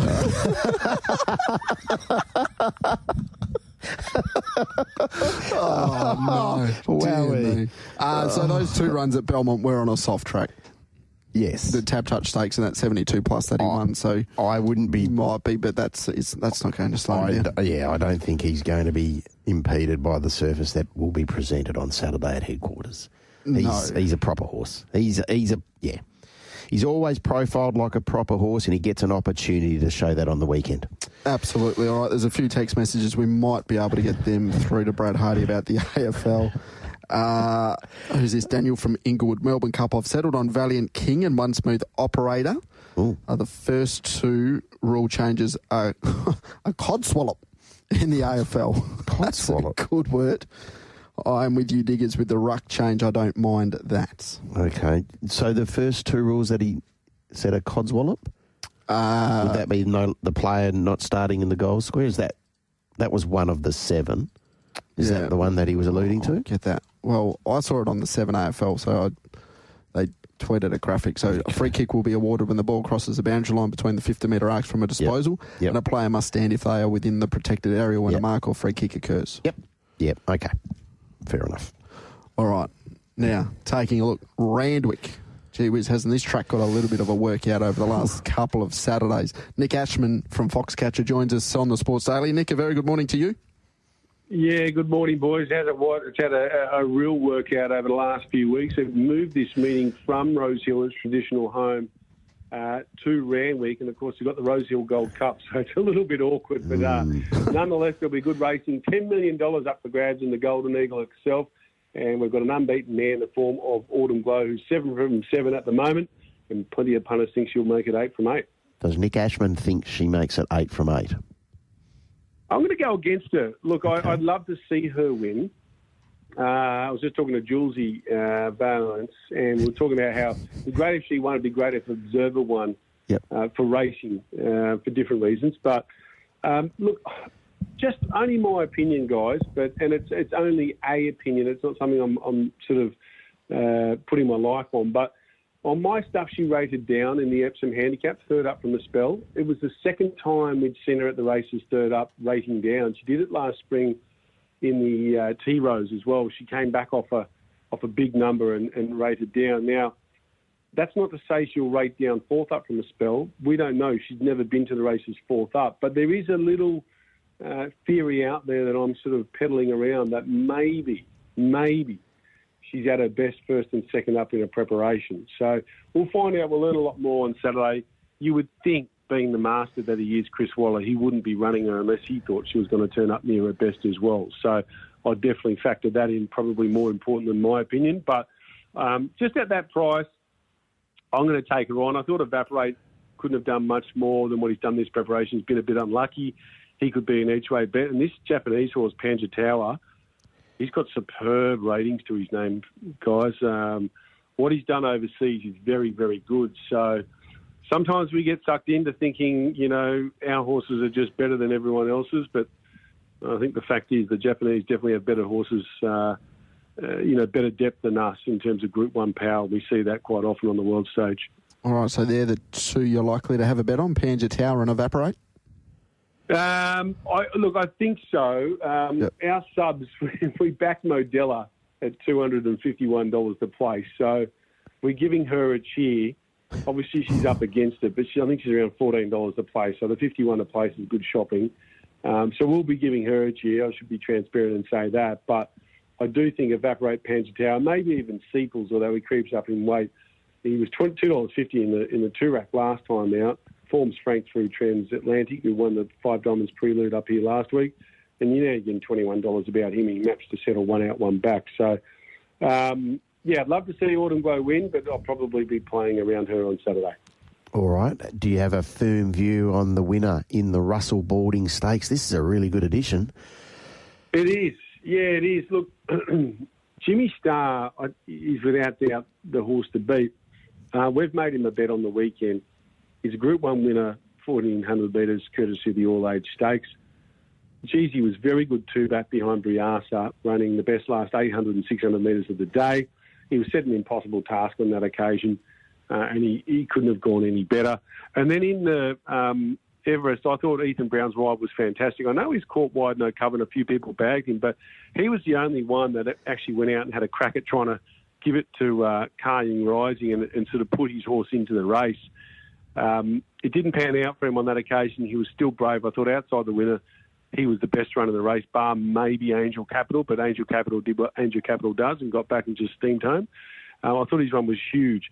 On Saturday, we're expecting the rail to be off at Randwick, more so than it was on Everest Day.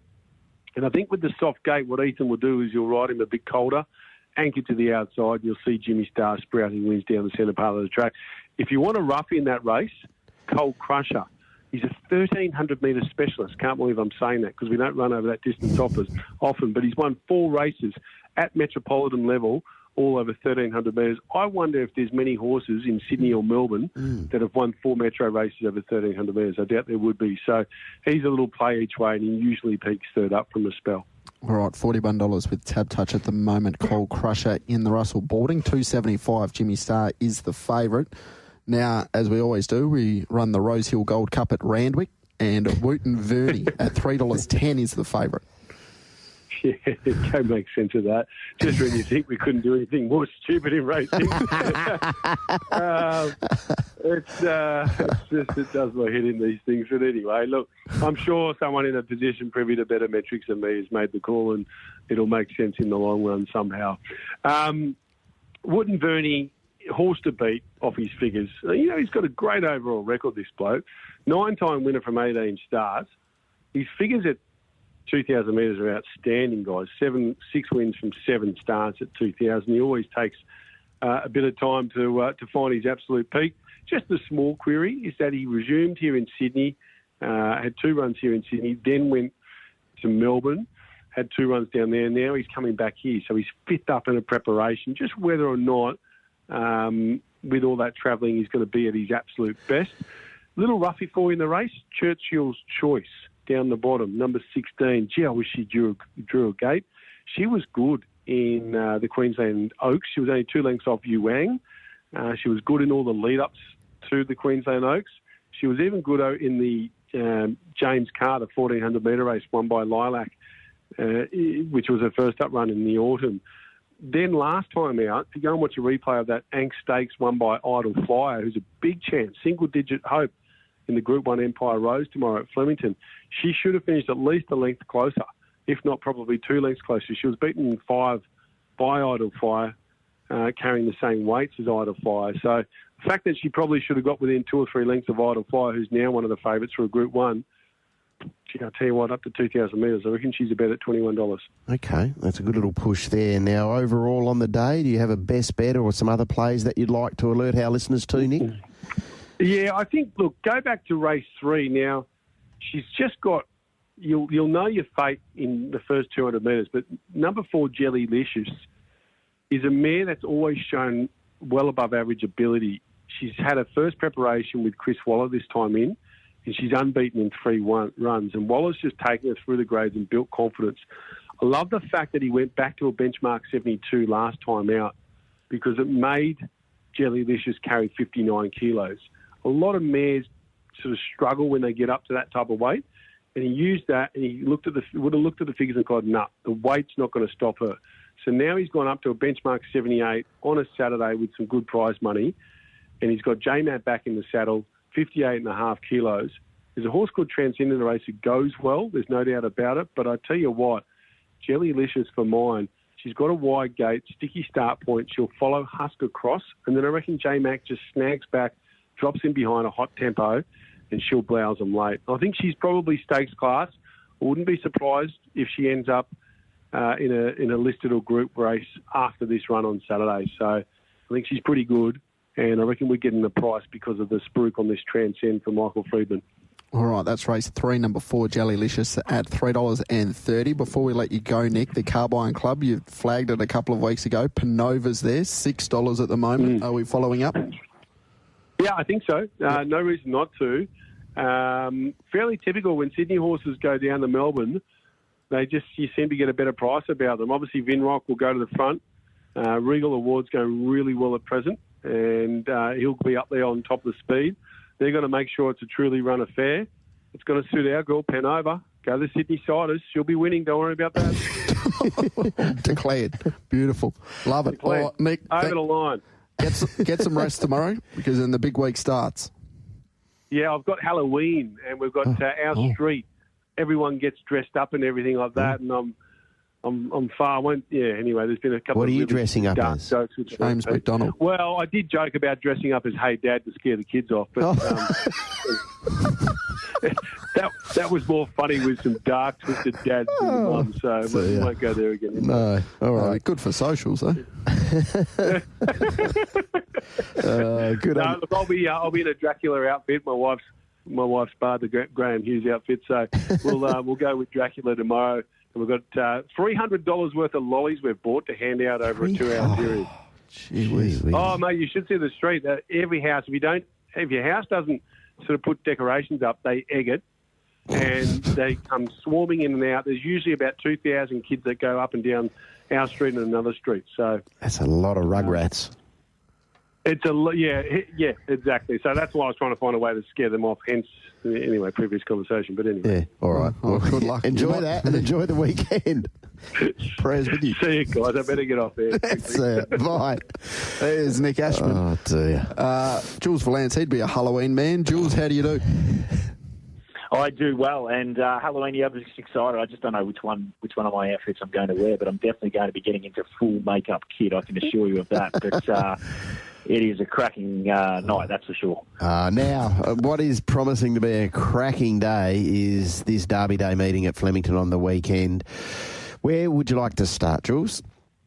Well, we could start probably with the Group 1s, I suppose. Yep. The Coolmore, we'll go racebook order. It's a belter of a race. Godolphin dominated in terms of the market with Bivark and obviously Tentyrus, and understandably so. It's just what you think. If you think Bivark can repeat what it did in the Golden Rose, it's probably drawn really well to be able to do that. high speed, sort of cruising horse. I think that'll suit Flemington. Just whether you think it can repeat that number. If it repeats that number, they're not getting anywhere near it. The number in the Golden Rose was just outstanding. I'm probably siding a little bit more with Tentaris. It's third up here. Caulfield wasn't its track, but it still was able to nail Raging Force sort of on the line. Big track here. Third up. It's got another level in it. We know what the level of buyback is. We don't know if Tentaris can get to that level, but I think it probably can. So what are you thinking about trying to predict if Baywhite can get back to that rating? What's sort of going into that decision? Well, this is the thing. It's just whether you can trust. I mean, the horse starts $9 in the Golden Rose, so it's not as if it started 6-4 and we've seen big numbers for it previously. This is a big outlier for this horse. Now, we know this camp has, in previous, with other horses, they produced this big outlier. Via Sustina in the Cox Plate, Switzerland in the those kinds of races, Coolmore, I think, as well. So it's just whether it can do it again. And that's the only concern I have, is that I'm just not 100% sold that it can. Now, if it does, I said it's going to be as good a horse as it would had probably, to win a Golden Rose and a Coolmore. So I just think it might just regress a little bit. And if it does, I think Tentaris, I know, is going to run a peak this prep. Its performance at Caulfield was really good, but it just sets up a beautiful platform to explode on Saturday. Might start a pretty good 45 minutes for Godolphin, because after that, Observer goes around in the Derby at $2.10, one of only two horses in single figures. Yeah, look, he's no spoil on the price, but he's just the most obvious. And I think the draw is really good. He doesn't have to lead. We saw him lead at Moonee Valley, and it's been well documented. Zara throttled him down, gets a fine, all that kind of stuff to look after him on the 7-day backup. Beautiful. There just doesn't seem to be any speed in this race. Now, if there's something else that decides to go forward and make it a real 2,500-metre test, then that can bring Observer undone. But I just don't see it on the map. That I don't think any of these horses will do that. They'll be all sort of just trying to find 2,500 metres themselves. And if that's the case, I think Zara probably sits in the 1-1 on this horse. And I just think he's just going to be too good. Now, he's getting to 2,500 metres really quickly. He was third up in the Vars. He was second up in the Caulfield Guineas, obviously, where he didn't have much luck. So he's gone 16, 2,000, now 25. It's not ideal, but I think if it's a moderate tempo, he's the winner. All right. Now, what about this Empire Rose Stakes? We see Fangirl here. We see Pride of Jenny. People are saying it's a match race. It's a little bit deeper than that, is it not? I think it is. I think it is deeper than that, and it's my best of the day, and it's called Idle Flyer. Okay. I think Pride of Jenny will obviously run them along. I think Pride of Jenny's become a bit of a freshie. I think it's best for her to have that gap. I think if she didn't go to Sydney, I might have been in her corner, but she's gone to Sydney. Now she's back again. I think she'll lead. I'm hoping a horse like Lazura or possibly like a Lucy with the blinkers sort of first time end up just carting Idle Flyer into the race. I think you've got to be close enough but not too far back. And I think that's where Fangirl gets herself into problems with Pride of Jenny. She seems to have the piece of string too far out, and then she can't make up the ground because she gets out of her comfort zone a little bit too early. Idle Flyer just keeps improving every time it goes to the races. You watch this horse, it really sticks its neck out, flattens back its ears, and just chases the line every time. It'll need to do it on Saturday, but I think it will. All right, that's race 8, number 10, Idle Flyer. Where else do we go in the program for a couple of bets? Yeah, early, race 2, number 4, horse called She's a Alibi, was first up behind Tentaris and Raging Force. They both go to the Coolmore. She picks a lesser race, 1,400 metres ideal. You go back and watch that race, that replay. Just watch her 50 metres, 100 metres past the post with outstanding work. I think she's ready to win. She's an Alibi in race 2. And in race 3, guys, number 5, horse comes down from Sydney called Caballas. I thought it was pretty good behind Rothfire. I'd go back to its last prep where it won at Scone. Big number there with me. I think if it repeats that, it'll be winning on Saturday. Is it good enough to come to Perth for some of our good races? Yeah. You knock off this win, then it's not going to be the worst in a race like the Winterbottom, for sure. I know a lot of water has to flow under the bridge before Tuesday, Jules, but do you have a thought after everything that's transpired in the past 7 days re the Melbourne Cup? Yeah, I think the water's the key. I think I need a dry track, but if I get a dry track, I think a horse called One Smooth Operator is the winner of the Melbourne Cup. I thought his effort in the Moonee Valley Cup was outstanding. and I think he's a big track horse. And if you go back and watch last year's replay, where he ended up starting $7, he just got way too far out of his ground. He just was in the wrong postcode. But then through the line, he was pretty good. I think he'll be ridden closer on Tuesday. And if it's a dry track, he needs a dry track, but if he gets it, I think he can win for us at a bit of a price. All right, fingers crossed. We might catch up at some stage next week in between everything else that goes on. Jules, get some sleep. Thank you. I'll need it. There's Jules Vallance from Foxcatcher and, of course, Nick Ashman, thebeatenfavourite.com.au if you're looking for all their stuff. Foxcatcher, follow them on Instagram. He's quite funny, Jules. Yeah, he's very good. He's very good. He's a bit self-effacing, doesn't take himself too seriously, which is always humorous. Absolutely. All right, we'll head out to a break and come back shortly. Nighttime Radio, your station of choice. Each weekday morning from 5:30 with the Sports Daily. Not too far away from the 8 o'clock news. We'll catch up with Brad Harrdie on the other side. Plenty to talk about in the world of AFL. Of course, Tom Harley met with some politicians there in Tasmania about the stadium. I think the vote's in a couple of weeks. They're still steadfast on the fact that the stadium, they need a new stadium, 23,000 as a roof. Craig Drummond looks like he's going to be the new chair of the commission. Yep. From Geelong.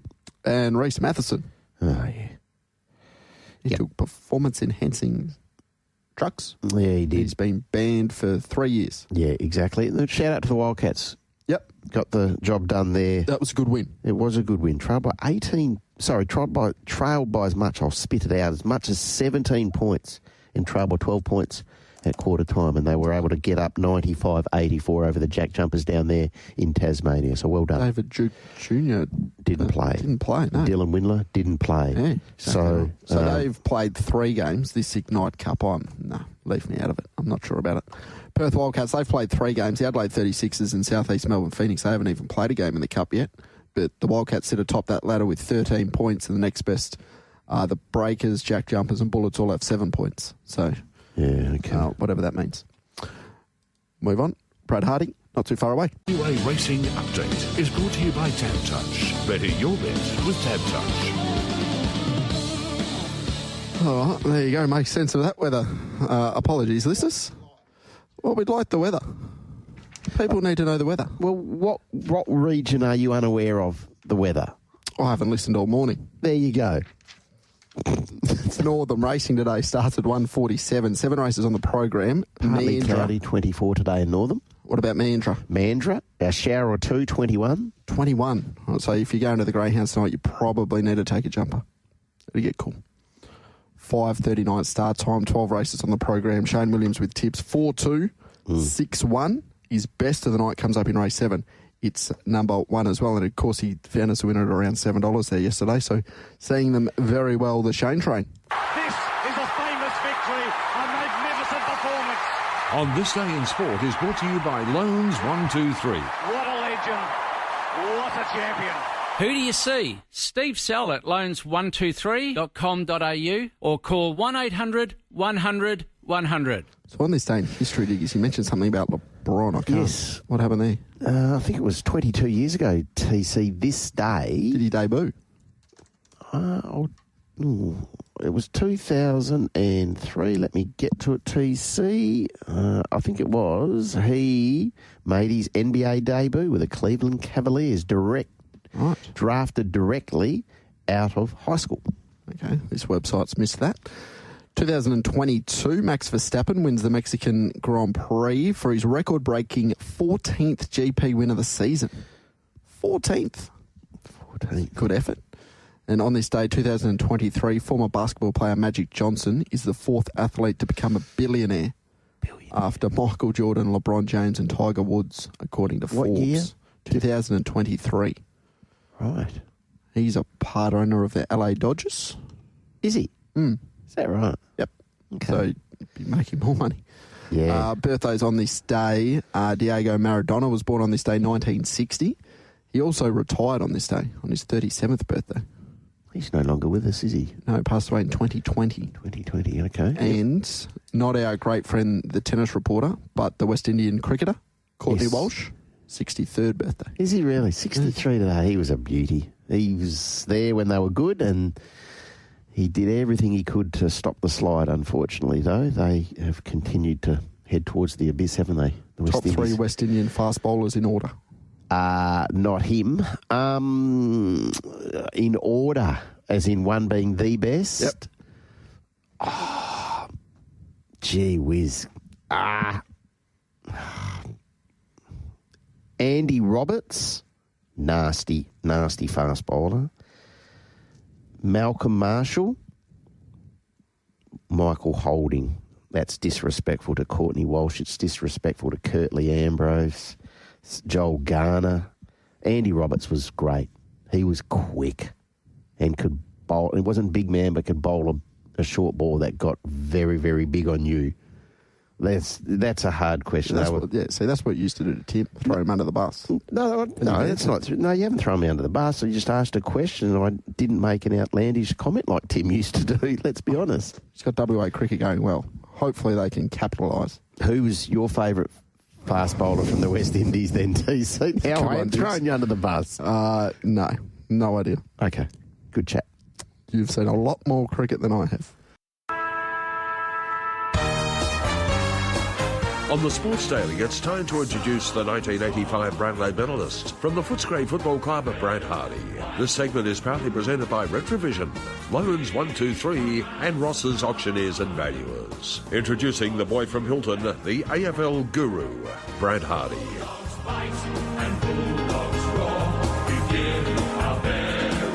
Good morning to you, Bradley. Morning, Diggers. Good morning, TC. Can I just add to your little conversation there before? The most tenacious West Indies bowler was Andy Roberts. Mm-hmm. The quickest was Malcolm Marshall. The awkward one was Joel Garner, but my all-round favourite was Whispering Death, Michael Holding. Pretty hard to go past him, Diggers, I would have thought. Yeah, he was frightening, Michael Holding, and you only have to go back to that. Was the test here at the Wacker?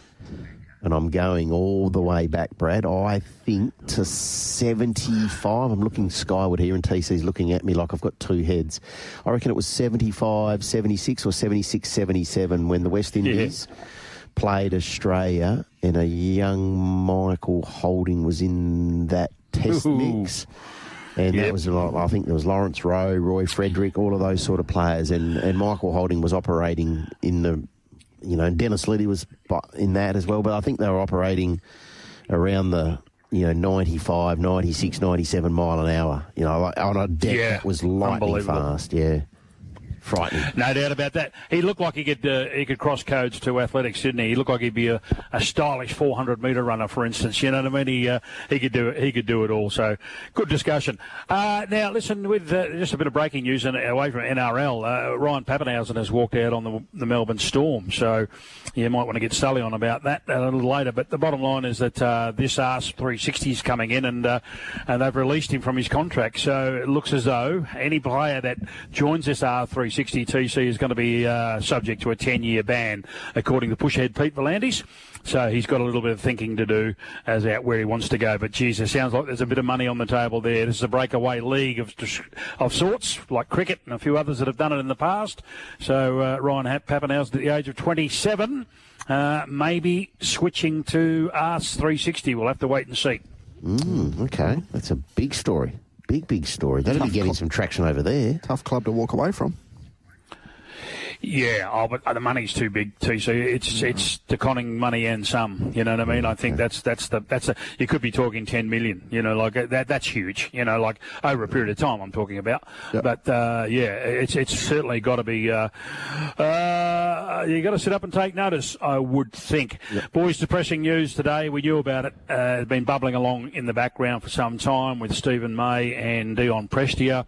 Officially, charges allegedly have been made against these two lads for a Boxing Day night fracas down in Sorrento last year. Both players, as you'd expect, have totally denied these claims. Interesting that May's been charged with a fray. There's a few more there for Dion Prestia, who claims he was never there. So that's going to be interesting. We'll have to wait. We can't be judge and jury or prosecutor or defender. We have to wait. But I will tell you one thing, it's not pretty. and there was 2 people who had to go to hospital that particular night for what they claimed to be superficial injuries. But one, I'm led to believe, I found out this morning, allegedly is legally blind because of it now. Okay, we'll watch and see how that plays out. The reaction to all the new rules that we can expect in 2026 yesterday, Brad, I don't think any of these caught us by surprise. No, they did not, and I'm happy to be devil's advocate, as we always are, and, I would like to, a lot of it's aesthetic or cosmetic, we know that, but, there's only one real change, but we're changing rules from changing rules, TC, and what I mean by that is the ruck rule was changed a few years ago because they didn't want PCL injuries. Well, they're inviting them back. I don't care what people say at this stage. I don't have to see a ball thrown up because it's not going to be bounced anymore. What you're going to find is if it's going to be a game for Aaron Sandilands or Darcy or, who are 6'20", or Nick Nantnui types who can jump, or DeConning and these sort of guys. I get all of that. We want the jumpers back, but they can change angles and all of that sort of stuff. But if I'm a player like Sean Darcy, like Cherry from Diggis's team, North Melbourne, or Grundy from Sydney, for instance, TC, I'm going to jump through them. And what is that going to invite? It's going to invite knee on knees and the propensity for ruckman to get in. You watch, take it to the bank. The next 12 or 18 months, we'll see an acceleration of jumping ruckman, getting knee problems from centre bounce down. So what do? Do you put the tallest bloke in the middle at the start of the game for the bounce downs and whatever, and then run them off the 5th person off the bench? These are all the things that are going to have to unfold. So it's one of the anomalies I've found straight off the bat, boys. Yeah, I don't know. I'm not sure what to make of it. I actually don't mind it, Brad, because I know there is that risk of the PCLs, albeit it's not as dire as it once was when they were, 25 years ago when they were steaming into each other. But I'd rather see 2 big ruckmen jump at the football than what we see. I agree, but we don't have that. That's what I'm saying. Not every club has that. Fremantle has Luke Jackson who can. They have Sean Darcy who can't. Grundy up there at Sydney can't, but I don't know whether Laddams can. You go around the league, I would dare say Flynn can't for West Coast, but Williams might be able to, you know what I mean? Yeah. So that's what I'm getting to. So, as I say, and then you throw into the fact that last disposal out, we've seen that, we knew that was coming. Diggers, as we said, but again, there's going to be a propensity to push the rule. I don't like it personally. That's just my opinion. I don't care. People can like it. That's fine. I don't like it. I don't think it's necessary. So the knee-jerk reaction, the intention or the last intention rule, deliberate intent last rule was frustrating at times, but it gave the crowd something to go up about and all of that sort of stuff. I don't think it was necessary. You're going to have less throw-in. So what does the ruckman do? All he does is fold back numbers behind the football. And with the kick out of defence, there's going to be wet days, TC, where it's going to slew off the side of the boot, and it's going to go out of bounds, and it's going to be a free kick to the opposition with no common sense at all. I'm just going to the extremes because you've got to in these cases. And I'm also going to see if that ball goes kicked out of defence by someone, there's going to be players who are going to be happy to corral the ball over the line without touching it, knowing they're going to get the kick. And I don't know if that's great for the game. I don't think that's a great look. The ruck ones around the ground, we understand that. We've all agreed in the past, 2 up the same colour. Free kick to the opposition. Well, they've tried to help that a little bit, but it has got a faux pas. The faux pas is this. If the ruckman's too far away and not a player if Digby is playing for North Melbourne and doesn't signal that he's going up for the ball, and the ruckman, Sherry's 30 yards away, if they throw the ball up and the opposition, which you're playing for, TC, for West Coast or Collingwood, the ball hits the ground before you can touch it. How stupid is that going to look when you throw the ball up like that and it's going to hit the ground before someone can touch it? Some of these things, it's making it easier on the umpires. I get that, and that's what we're trying to do. But, just again, interpretations. And don't start me on this. This is the big real one for me.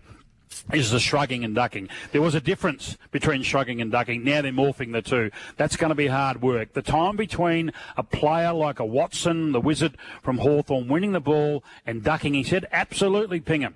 But there's a fraction of a second or so before he ducks his head to go into the tackle. Now you're going to have what I call professional sweaters, Diggers. So the person who goes in and playing the ball is going to get demonised because it's going to be easy. As soon as the bloke gets the ball, the prior opportunity is removed. And if you tackle him, of course, you should be able to shrug a tackle. But Robert Harvey made an art form of it. You know, there have been others too that have got strong through the core.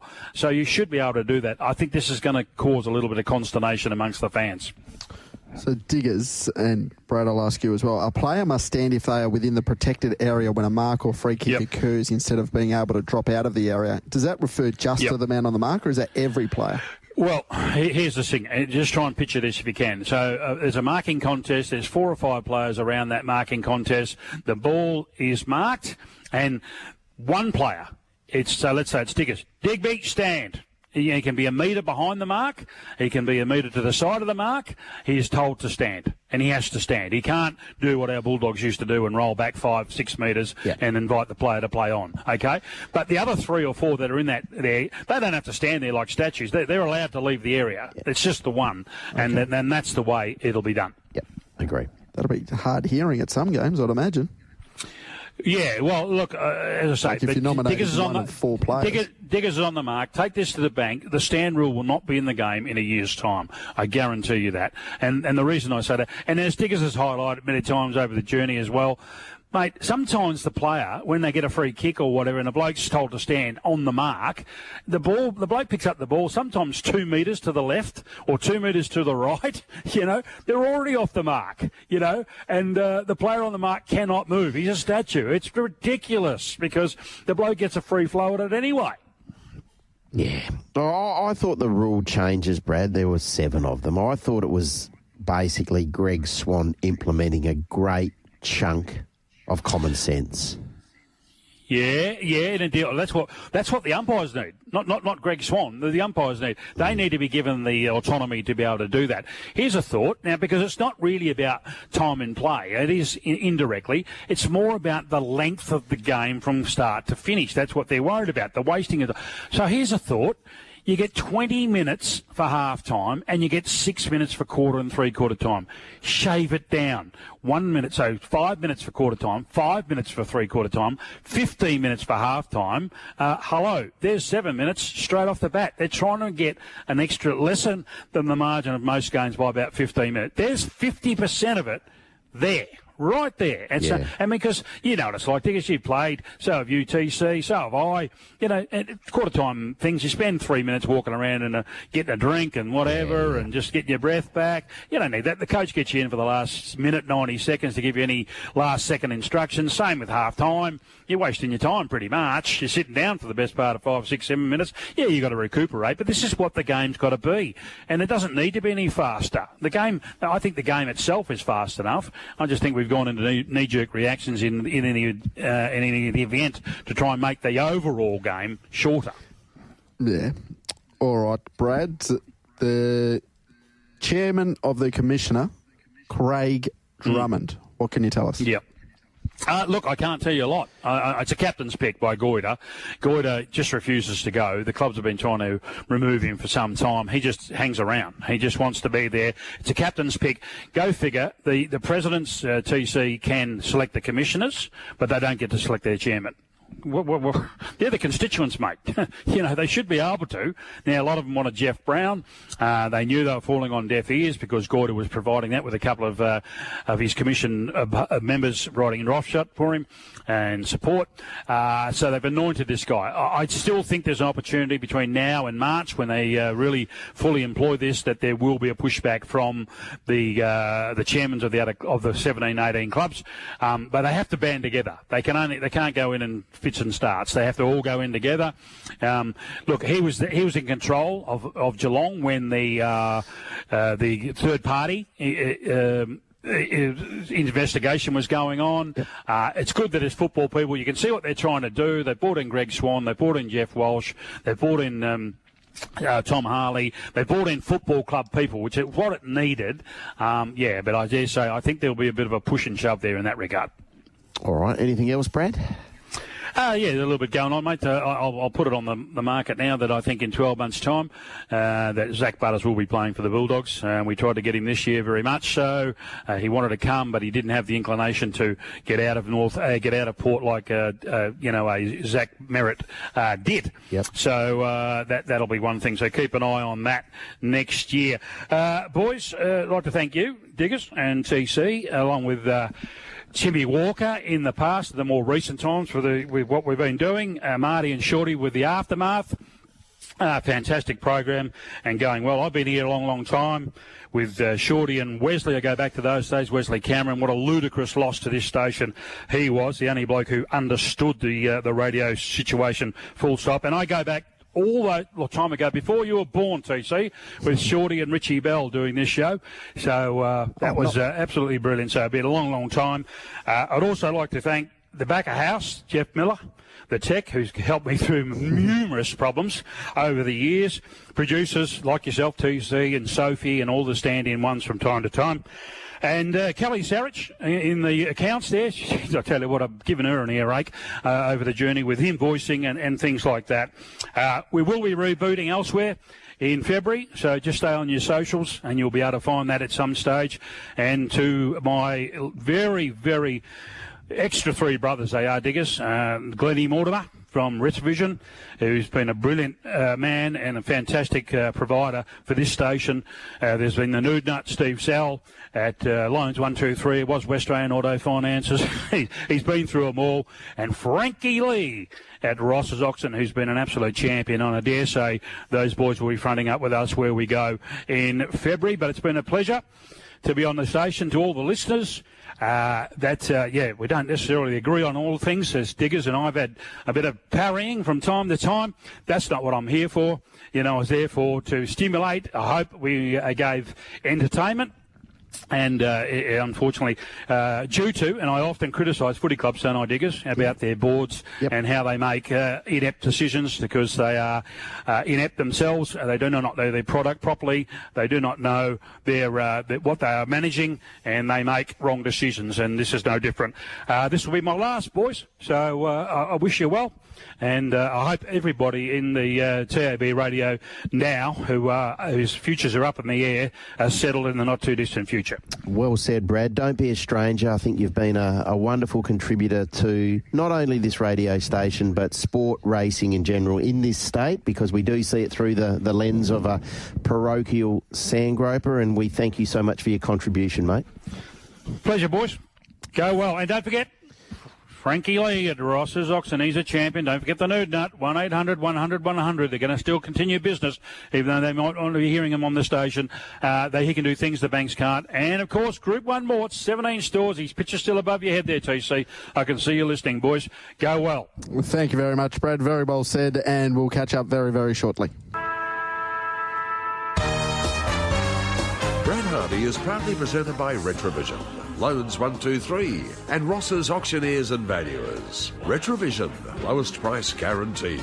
RAC members save 5%. Loans 123 for all your loan needs. Call Steve Sell on 1-800-100-100. Maytab Radio, your station of choice. Each weekday morning from 5:30 with the Sports Daily.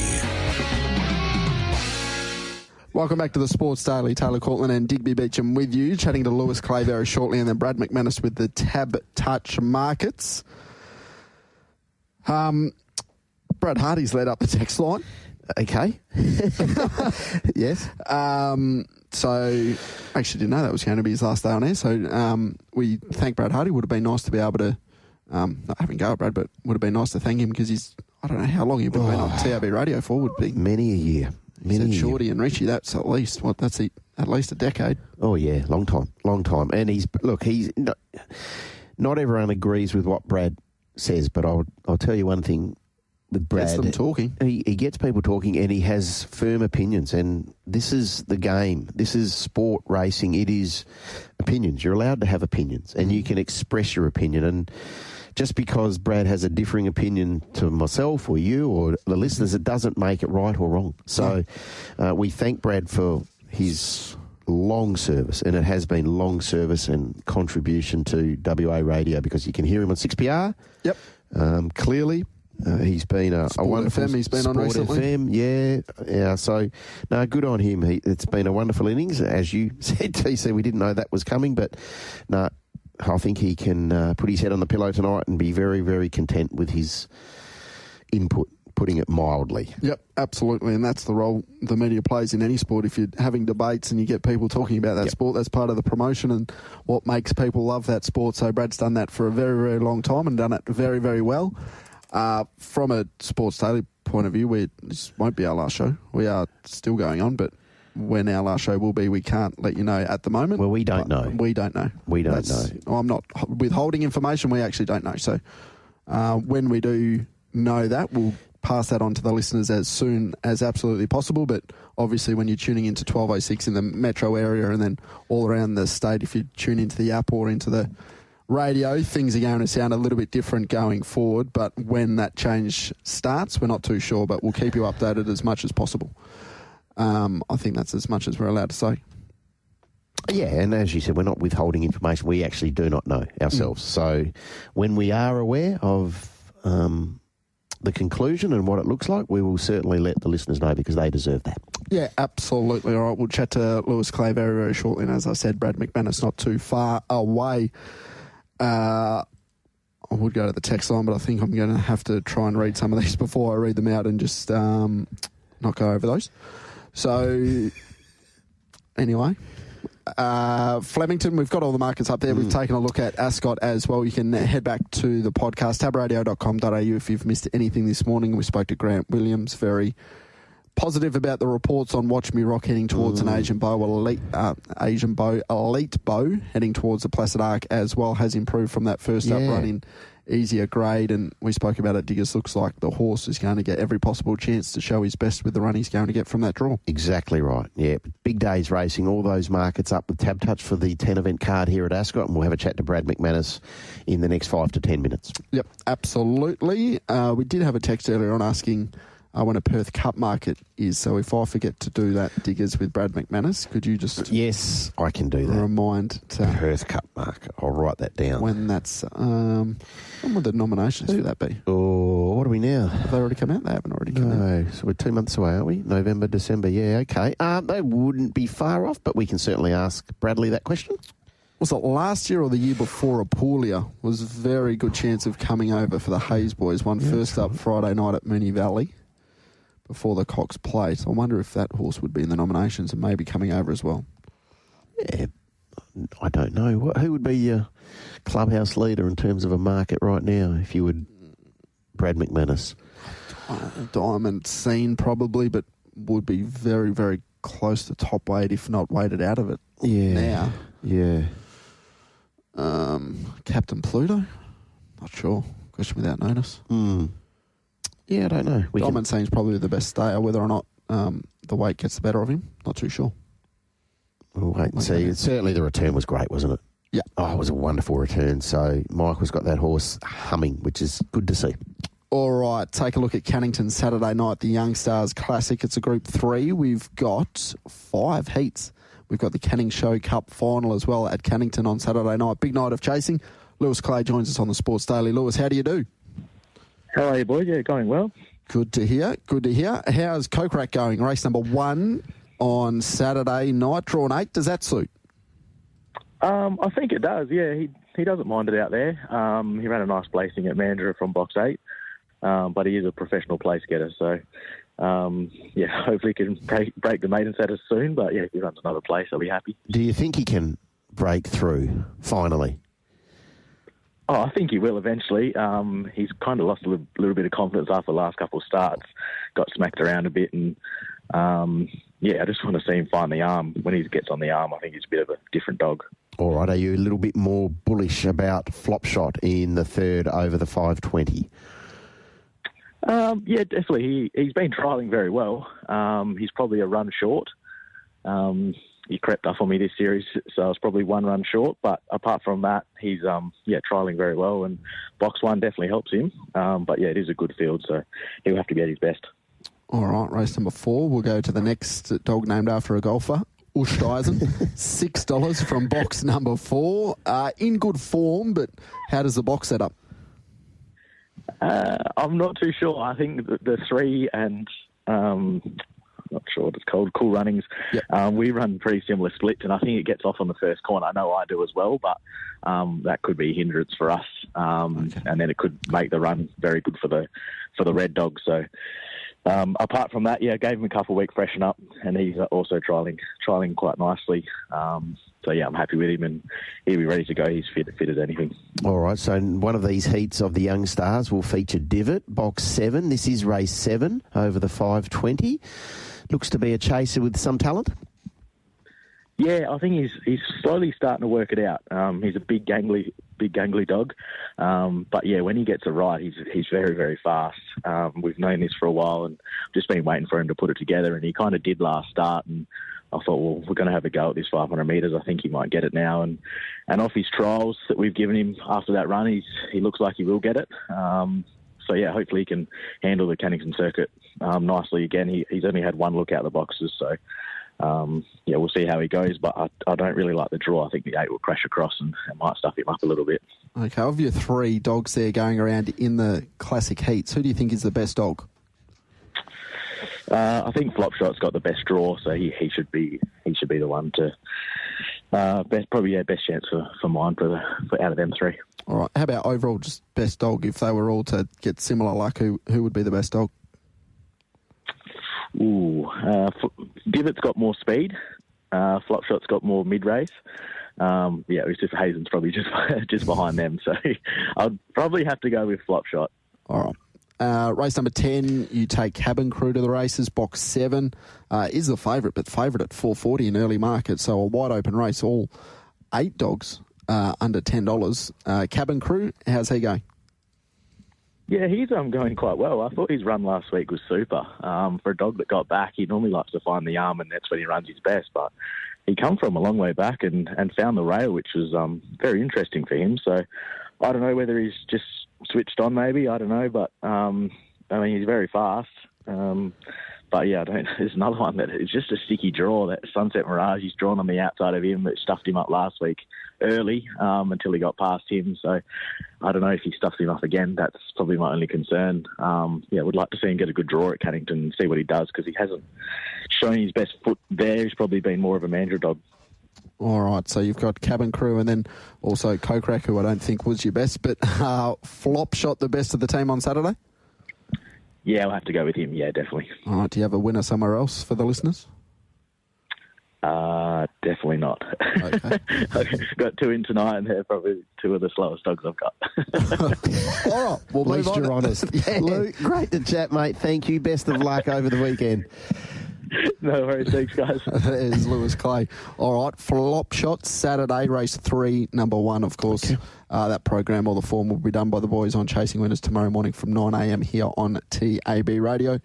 There, at least all the heat markets are up. You've got the Canning Show Cup final at $1.85. Miss Envy is the favourite. Iconic Jet at $2.90. $3.50 the first reserve Ironwork. So that market's up with Tab Touch as well. So races 4, 3 through to 8. Our markets are up there with Tab Touch for Cannington. So looking forward to that. Brad McMannus not too far away. Might take a quick break so I can read through some of these text messages and make sure we can read them out on air. We'll come back with Brad McMannus on the other side. All right, back to the Retrovision text line, 0427 789 571. Of course, you are taking on Diggers. Your best bet is race 1, number 1, Exceed the Boom. I'll just see the price. TC was $2.45 earlier today. Race 1, $1.47. Now $2.70. Brutally Brad is the one that they have come for. The summer Dixon-trained filly to be ridden by William Pike off the back of an excellent trial down there at Lark Hill with Ava Caterino aboard. Today, W. Pike takes over, and we saw what William did at Northam last Sunday. Had a fill-up, didn't he? So, look, Brutally Brad is going to be very, very competitive, you would think. But I just thought Exceed the Boom, finally drawing a gate, has flashed some potential previously. Could go there, and with the benefit of race experience, break through. Brad Bags in Belmont's text us in. Brad's last show out of the blue. Now my kids are crying. Say it ain't so. That's much of the message that we are getting through. Okay. Hopefully the last show is an outside broadcast. Give the listeners a chance to come and say thanks for all the years. That's from Coops. It'd be nice if we were able to do that.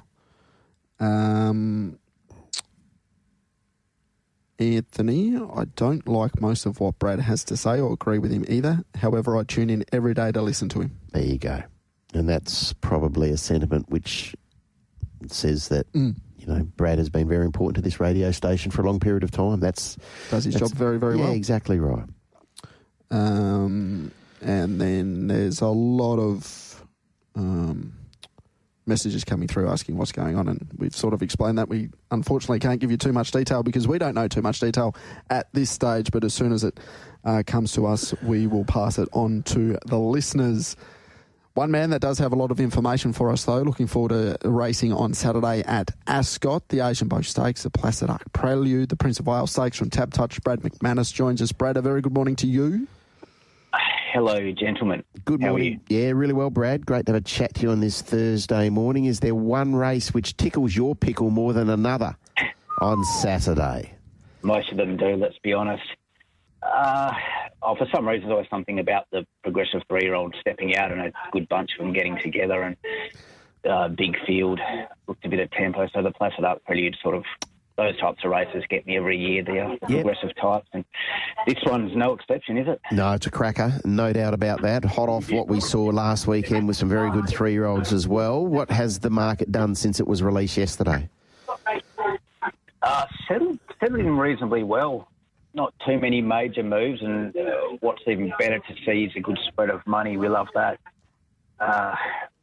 Early on, Luana Miss, Yes Queen, getting well supported. Elite Bow with a good national trim up there now in 250. But even out wide, horses like Baby Pearl, well supported. Roster Slav. And a bit of money for Twisted Steel. So obviously, punters expecting a return to somewhere near a peak performance for Twisted Steel as well. All right, the race after is the Asian Bow Stakes at 1,400 metres. In the futures market, Cosmic Crusader is the favourite for the railway. Just explain this move to us, Brad, if you could. Opened at $2, got out to $2.15, now back into $2. What was happening? Yeah, so basically the horse opened at $2, then got out $2.15, and then money came and it was back into $2 PC. Okay, so that's how they normally work? Yeah. Not multis mostly. Multis, lots of rank and file money, but there's been good support September Born from each way perspective. Cosmic Crusader, we're not. The punters aren't going to be pulling any punches. It looks like it's going to be a pretty well-supported favourite. Starting price is going to be interesting because one thing that's got in its favour is it looks like it's going to be able to stroll at the top. Yeah, that's the thing we were touching on a little bit earlier, and TC made mention of that, and I think he's bang on, as are you, Brad. He has shown, previously that he can assume the role of pacemaker and kick off the corner, and that was at Belmont. You'd think he's going to be even better suited at Ascot with that racing profile. Yeah, and you just can't see really the sort of breeze horse or a horse that is going to want to apply any pressure. So if you want your ticket into the railway, it looks like it couldn't sort of be presented to the horse any better. It looks like it's getting its golden opportunity to work its way into the field. I concur 100%, as I think you do, TC, in regards to Cosmic Crusader. Yes. Okay, now what price will Joker's Grin start in the Prince of Wales Stakes? Brad, if you can look into your crystal ball, please. Yeah, open $1.50, out to $1.70, back into $1.65. I think some punters might have been looking at the 1.7 or the 1.75 and thinking, oh, is that too good to be true? Because not only is it a small field, but there looks a fair bit of pace and looks a great setup on return for Joker's Grin. I think this, as well as Cosmic Crusader, are going to be some of the ride or die options for a few punters over the weekend. All right, so what's the market been doing in race number 1 off the top of the program, the West Speed Platinum 1,600 metre race? Local pros keen, I'm the Pote, Rockin' Wonder and Audio Boy. All right, now Guns Away is a scratching from race 2, this 2,200 metre event, and Twilight Tale for very much in form, Amy Jo Hayes, heads up the Tab Touch market at $3.20, Brad. Yeah, pretty quiet one here, gents, not a lot to report. Anything to report about race number 3, 66 plus 1800 metre race, $2.50 favourite is Fun Chal, and Grant Williams gave this mare a good push earlier on this morning. Hey, punter's not worried about the 1800 second up, stepping straight in, 370 into 250, one of the better goes of the day. All right, now, Bootalese is the $4.80 favourite at the moment. Brad, what price did you open up this son of Smart Missile, who was getting to a graduation race off the back of a all-age 1,500 metre maiden win? Yeah, $4.60, out to $5 back in the $4.80 market, just starting to sort of settle now. But, it's a intriguing race. Punters are backing 4 or 5, but nothing with any real confidence. Race number 5, a 60 plus 1,200 metre race, $4.20. The Calabrese first up was very unlucky not to win, but now does have to contend with quite a wide draw. Another intriguing setup here. Local Sharpies keen each way Braves strike early. Otherwise, a bit of each way support. Thermosphere late off quite a nice run as well. Okay, Black Aura is airborne, to put it mildly, Brad. And looking here at race 7 over the 1,000 metres, currently $2.50 as she chases 3 in a line. Yeah, it's funny how punters work sometimes. It was friendless last start. I think $2.50 out to about $6, gets into a much stronger race, and is $2.90 into $2.50. So punter's pretty keen Black Aura. All right, race number 10 on the program. Good thing for punters that if you're not winning by this time of the day, it's a nice, easy way to finish the program with $4.40 favourite is Smooth Chino. Ooh. Yeah, punters agree with UTC. There's been money for Yorga Pride, Jazz Sessions, Scully, First Beach, Exceed the Planet, 6-inch heels. Okay, so they've narrowed it down. Indeed. Best back runner was Fun Chal? Yep, we'll go with that. Okay. Now, Brad, we've had a few messages on the Retrovision text line asking for an all-in Perth Cup market. When would that likely appear? I think nominations are out early December, so probably going to wait till noms because quite a few fall away, and there's also the plane, etc. So we'll probably wait there because not sure how much genuine interest there will be in the early market. So okay, and we'll see how we go. If we get a few more messages, we might drum something up. Okay, all right. And the Burgess Queen, what are you thinking then? When can the listeners look out for that market? As soon as possible. Okay. That final field. So hopefully, within an hour of final field. Okay, and that final field is taking shape now. Not as many as perhaps we thought there would be. There's been a fair few scratchings in that race, but in saying that, promises to be a cracking edition. Now, straight up later on today, Brad? Yes, one of shooting that's going to be winding up soon as well. But looking forward to it. The show's been great. Rusty's been firing, and Mart is, as usual, doing Mart things, and we're having a lot of fun. So looking forward to the last couple. All right, good on you, mate. Thanks for your time this morning. Enjoy, lad. There we go, Brad McMannus from Tab Touch. All right, that Burgess Queenfield, what's happened there? So no Schnitzer Latte, no Silent Diva, no Hard Solo, no Pony Up. I must admit, I thought this would be close to a capacity field, TC, when the noms dropped yesterday. So we're down to 11? 11, yeah. Is my maths right there? Yes, it is. It is. And the jockeys have been named. All jockeys named, yep. All jockeys named. Brad Parnham again with Talk and Co. She carries the 58 kilos. Barrier 1, Playing It Sweet. Lucy for Adam again. Split the G will be ridden by Sean McGruddy for Luke Fernie. Braden Garth will ride God's Rapture. Fine Star. Joaz Party picks up the ride there because Clint Johnston Porter has elected to go to Bunbury. So CJP will ride at Bunbury next Tuesday. Chris on Zoo Run again. Reva Aquarama will be ridden by Luke Campbell. William Pike, you heard from Grant Williams earlier this morning, links up with Moonwalk despite that wide gate. Holly Watson, our girl, can run. She was terrific last start, winning by a gap job. Pure Excess, Stephen Parnham and Pat Carberry and Sue Olive, combined with Kazana.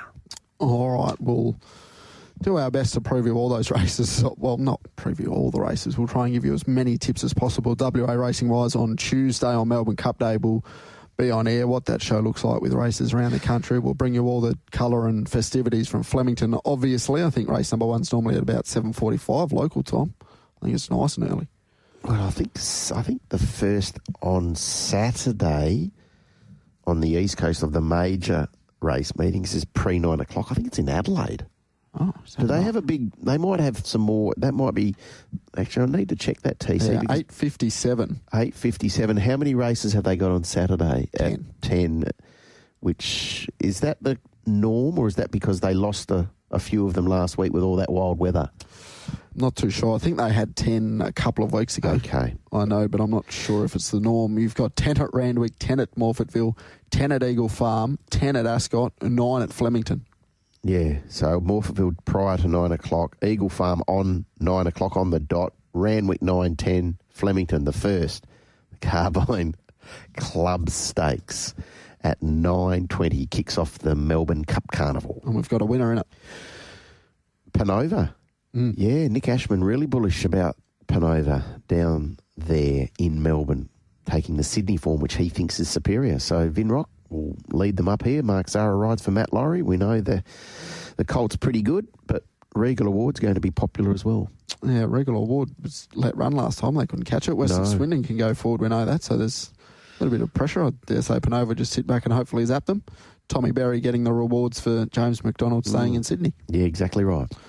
All right, that's the Sports Daily for another Thursday. I think Riley Morgan's filling in tomorrow morning. Oh, yes, you've got that thing on, haven't you? So yeah, that thing. Hopefully it goes well for you today, and we'll see you on Monday. All things considered, hopefully we will.